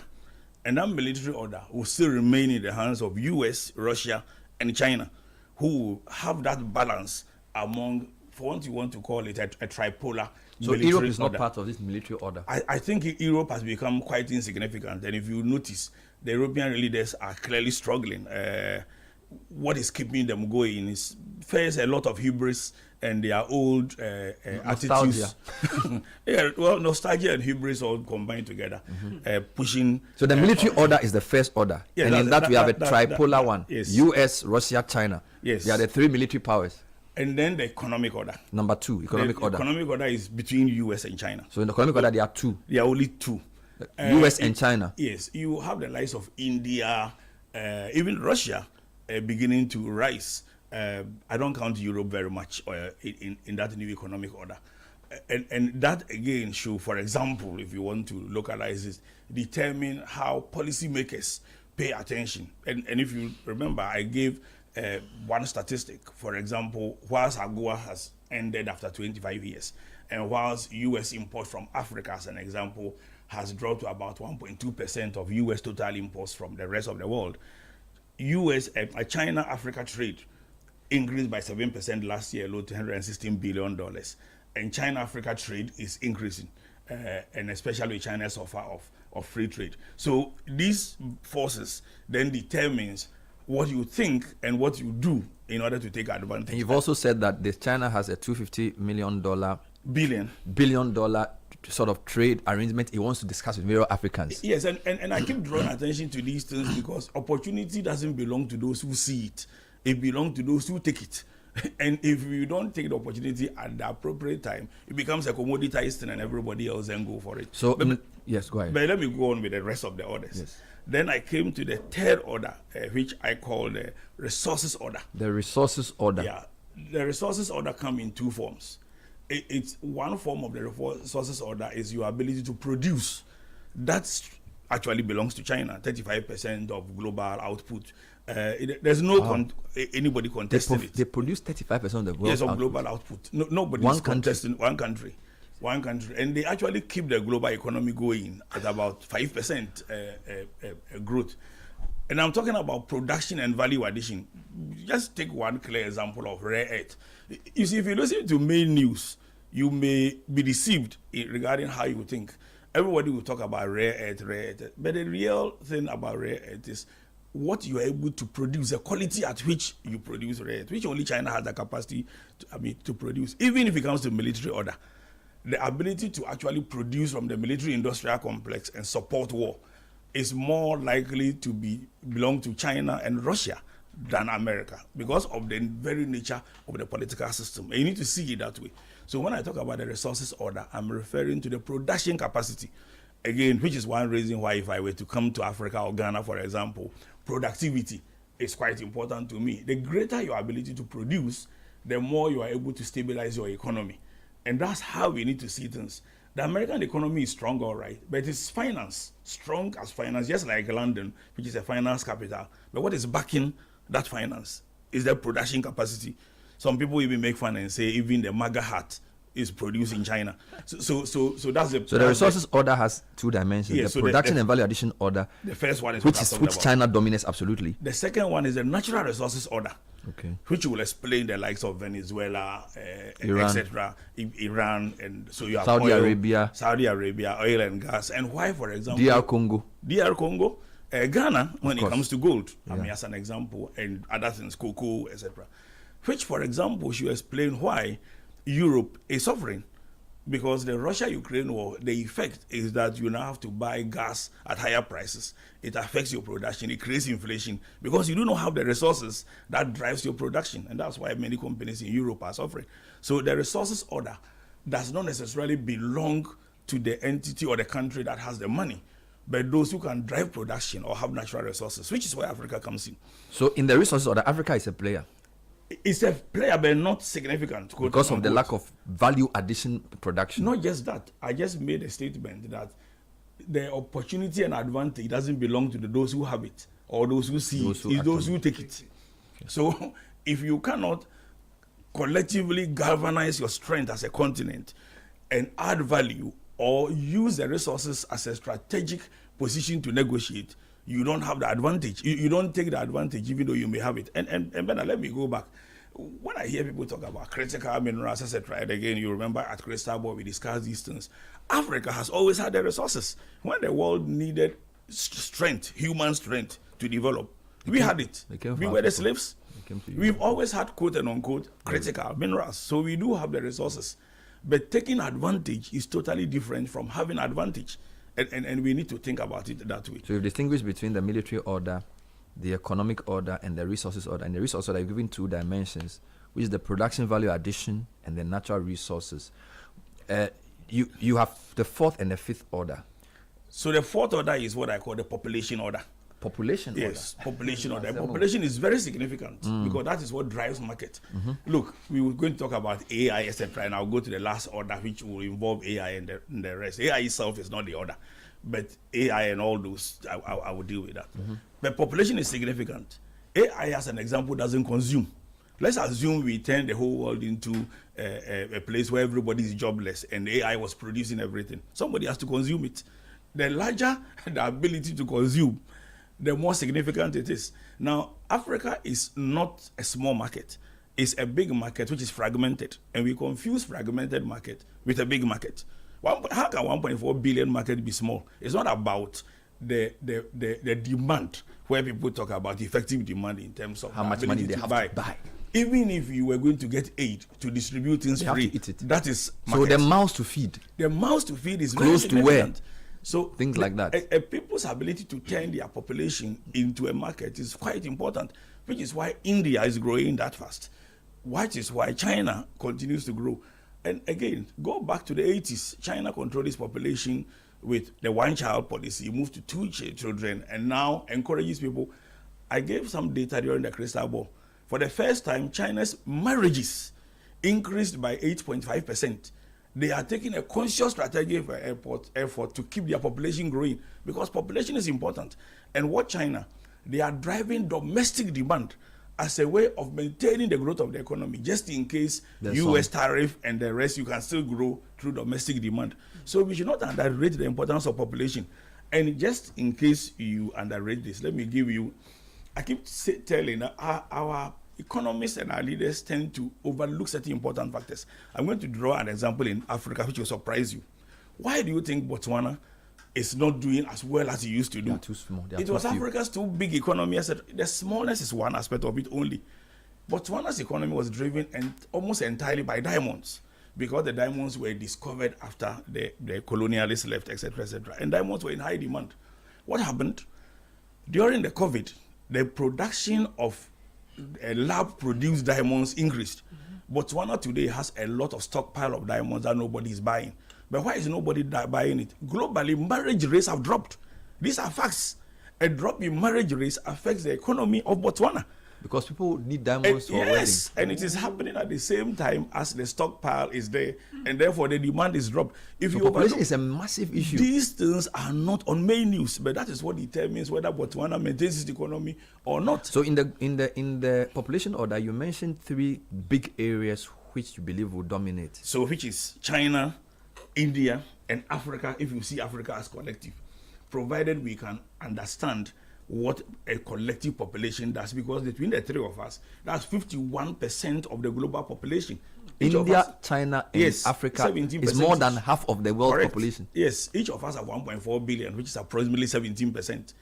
Times 3. Yes, that gives you 51% of the world population. So when people talk about the global south, 4.2 billion, or the so-called global majority, that's what we are talking about.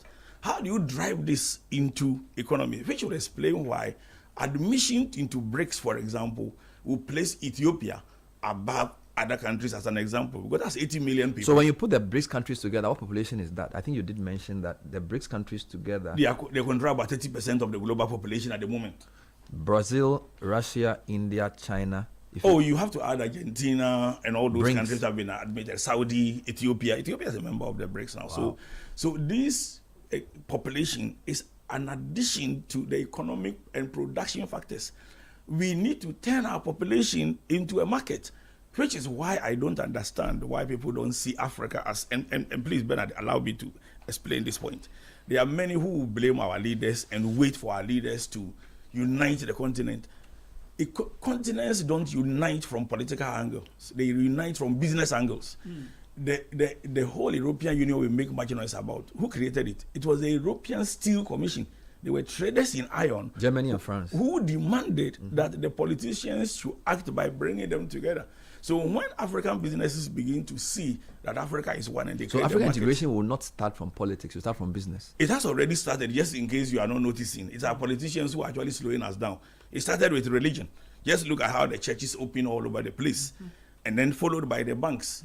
The likes of ABSA, EcoBank, all of them are all over the place. Standard Bank in South Africa, which is Stanbic. For example, when Ethiopia opened up, Ethiopia is the only country in the world that I know that doesn't have foreign banks. They passed the law last year. And Standard Bank of South Africa is now entering Ethiopia. I believe others will follow. So you have a situation where the spread of businesses across the continent allows movement to movement, a movement of one person, one country to the other. And the main news keeps deceiving people. Bernard, give me a minute to explain something to you. I hear things which I wonder why economists keep talking about those things. That for West Africa to create a common currency, there should be a convergence criteria and all those. Which convergence criteria are we waiting for? You have the French franc, which is used by 16 countries. Which convergence criteria determined that currency? Somebody brought them together. We talk about these things as if, for want of a better word, we just don't want to progress. And we allow people to determine how we do our things. Then they will tell you your currency is not convertible. The cedi is convertible.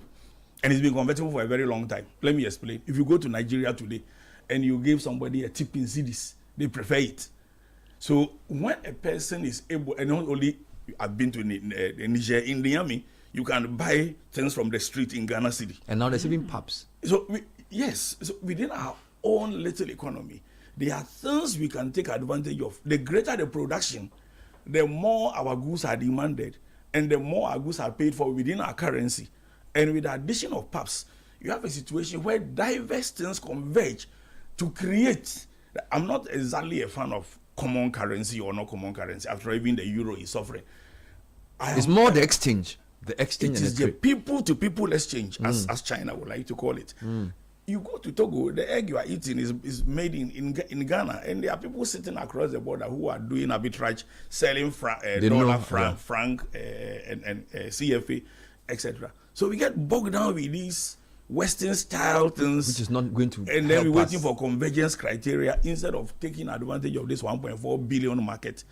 And again, that is what makes us be able to take advantage of other free trade opportunities. For example, coffee and cocoa are one of the things the Chinese are looking for, and you have a $250 billion trade. Why do we pay so much attention to AGOA ending or not ending or being extended for 3 years, when even the apparel and agric, which benefited so much from AGOA, actually dropped from 9.3 billion in 2024 to 8.8 in 2025. So these are hard facts. We're speaking to David Fosu-Dorte, who is the senior partner for AB. And David, we're discussing the year in preview 2026 Crystal Ball as part of our Effective Living series, which is brought to us by Petra Trust and Hallmark Logistics. And he's mentioned 5 orders: the military order. No, I've not mentioned the 5th. I've mentioned the 4th. Yes, I'm coming. He suggested 5. He's mentioned 4. Okay. The military order, the economic order, the resources order, and the population order. Before you come to the final order, you've always predicted the fall of the petrodollar. I think you've been saying this at least for the past 4 years. And I think when you add the population order and the point you just made about it, it seems to me as if it's going to become a big issue in the next few years. The idea that people can sell commodities in other currencies than the US dollar, and what that means for the way the world will be. It's already happening, and that's what the BRICS and the China rivals to SWIFT is already causing. The dollar is not falling only against the cedi. It's falling against many other currencies, which explains why gold price, among others, I'm not saying that is the only reason why the cedi, for example, is appreciating, but it explains why gold prices. People are going to gold. Yeah. And again, if you remember Crystal Ball, there was this whole debate previously that whether gold will cross 5,000 or not. On Thursday, I said it will cross 5,000. And it already crossed 5,000. In fact, it will be inching towards about 5.2, 5,200, 5,500 by the end of the year. It's simply because the diversion away from the dollar is giving advantage to certain other things. It includes the Danish krona, by the way, the Swiss franc, the British pound, the Japanese yen, and the Chinese yuan. And then gold.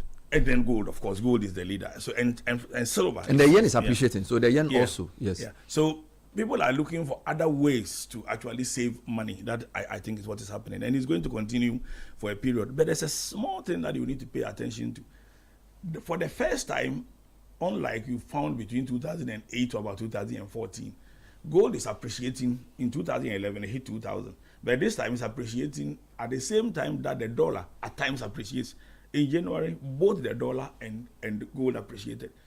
It's a clear sign that the gold appreciation is not due only to only to the fall in the past, it used to be inversely related to the dollar. It is fear as well as to what will happen to the global economy, and that's the recourse everybody goes to. You have the 5th order, and you call it the digital order. Yes, the digital order. It's the rise of the digital world, which is going to be accelerated by AI and many other things. And if you recall, I did predict that this year I expect between US and China, who compete and are balanced on the digital order, one of them or both of them are going to announce some very significant discovery that will change even how AI and the rest work. But what does that mean to the ordinary man in the street and to you and I, Bernard, and to our economy? No amount of advantage of AI can be taken if you are not digitized. And whilst the digital order may split between US and China because of all this fight over semiconductors and all those kind of things, I am more concerned about the rate at which we digitize. For example, if you don't digitize your land systems, no amount of AI can be of an advantage to you. So this is how we need to think. We need to stop thinking about multipolar world, etc., and say, what is happening? What is going to, by an order, what is going to be how the world will be shaped over the next 10, 15 years? And what do we have to do now to take advantage? Digitize, for example, is very important for the public sector system. Otherwise, you can take advantage of even simply ownership of land or gold. If you digitize your records, you can decide, for example, to create a sovereign wealth fund out of gold. And until you do that, you may be focusing on military or economic order or population order and forget that life is about a convergence of many things. I mean, coming to one point to make a change. We'll come back to wrap up with David, but did you drive your own car or do you drive your own car? Then make sure you're protected with motor insurance you can trust. Provident Insurance offers comprehensive third-party fire and theft and third-party only motor insurance with fast, stress-free claims payment. Insure from January to March and enjoy fuel coupons and expensive branded souvenirs. Visit any of our 16 branches nationwide or call Providence on 050-937-4928. Remember, Ghana card is required for individuals and TIN number for corporate clients. We Provident, man, you are covered. Now, many people miss their insurance updates. Don't let that be you. At Prudential Life Insurance Ghana, updating your email helps you stay informed and enjoy your benefits without delay. It's quick, it's easy and secure, giving you faster service, timely notifications, and peace of mind. Plus, a token of appreciation, you can receive a Prudential branded souvenir while stocks last. So simply present your verification email at any Prudential branch to collect it. So what are you waiting for? Dial *778#, choose option 6 and update your records with your email address at Prudential Life Insurance Ghana. Our reason is you, the customer. David said something interesting during the conversation, that there are 4 key months this year that we must look out for. February, I think March, July, and November. Why those 4 months? Because they each are likely to record some significant changes to the events that will shape the global order. For want of time, let me just focus on July, which is when the U.S. celebrates its... let me talk about March and 1st. July. Yeah. Yes. March is when we celebrate, for want of a better word, the 250 years of the World of Nations, published by Adam Smith. And I said it marks, for me, the second death of Adam Smith. Whereas Adam Smith created the theories which led to Malthus and all the other subsequent economic writers, and we have the laissez-faire economy and neoliberalism. The basis of all of that is Adam Smith. Yeah. Yes. That appears to be wiped away a lot by simply the behavior of Trump. Tariff itself, by its very nature, is contrary to how Adam Smith's thinking has shaped the rest of the world. Correct. And if you notice, China, incidentally, is becoming more market-driven than the U.S. Yes. So I think... Adam Smith will die a final death. Yeah, he will die a final death. In March. In March. Then the next 250 years is July, when the U.S. celebrates its 250 years as an empire. It's quite significant because for the last 1,000 years, no empire crossed the 250 mark. At the end of the 250, the empire tends to descend, or as it were, to decline. But the mistake people make is they assume that empires decline in a day, just as they did not rise in a day. Rome was not built in a day. Yes. So Rome was not destroyed in a day. Yes, they don't get destroyed in a day. It takes a long descent. And U.S. is likely to mark that occasion with some major military march and all that. But what I said at the Crystal Ball should pray against is what some people call stage 4. Stage 4 is when an empire hits its peak and its currency begins to get dumped. And remember, sometime was it last year or last 2 years when the cedi started appreciating very fast. I said we should pray against a dollar dump. And I did say at Crystal Ball last year that the dollar has peaked but will not crash. Pray against a dollar dump, because if dollar gets dumped, it's not going to be funny for anybody in the world. It will disrupt. So it's better for it to decline gradually. Yes. So yes. that I would rather it kept its stability for a very long time. So July is 250 years, and yes, kingdoms don't die in a day; they decline. But just certainly, US is in decline. Yeah, and if you want to talk about November, that is when the US go for midterm elections, and the significance of the midterm elections is that if the Democrats, as it were, take one or both houses, they will try to put a check on Trump, and it may cause some amount of internal mayhem in the US, which again will not be good for the global economy. You have so much insight. That is why it is good for people to contact you after the show. They want to hear from you more. So a couple of things. This interview will be available on YouTube for you to listen to again. We've been talking to David. This is a very condensed version of the presentation he did on Thursday. And that presentation was also online. We'll share that with you with my interview with him. We spoke for almost 40 minutes. And we've done another 25, 30 minutes here. So it's a lot of insight in the world to come. David says he looks at trends, he looks at history, and then he has a hunch. Amazing. All right, so effectively this series was brought to you by Petra Trust and Hallmark Freight. I mean, amazing stuff. We've been talking to David Fosudo, AB and David. Always a pleasure. David, thank you for the work you do. We'll talk to you again soon. Thank you. Thanks for listening. Shibaraba Bini is here with Citi News at 10 shortly.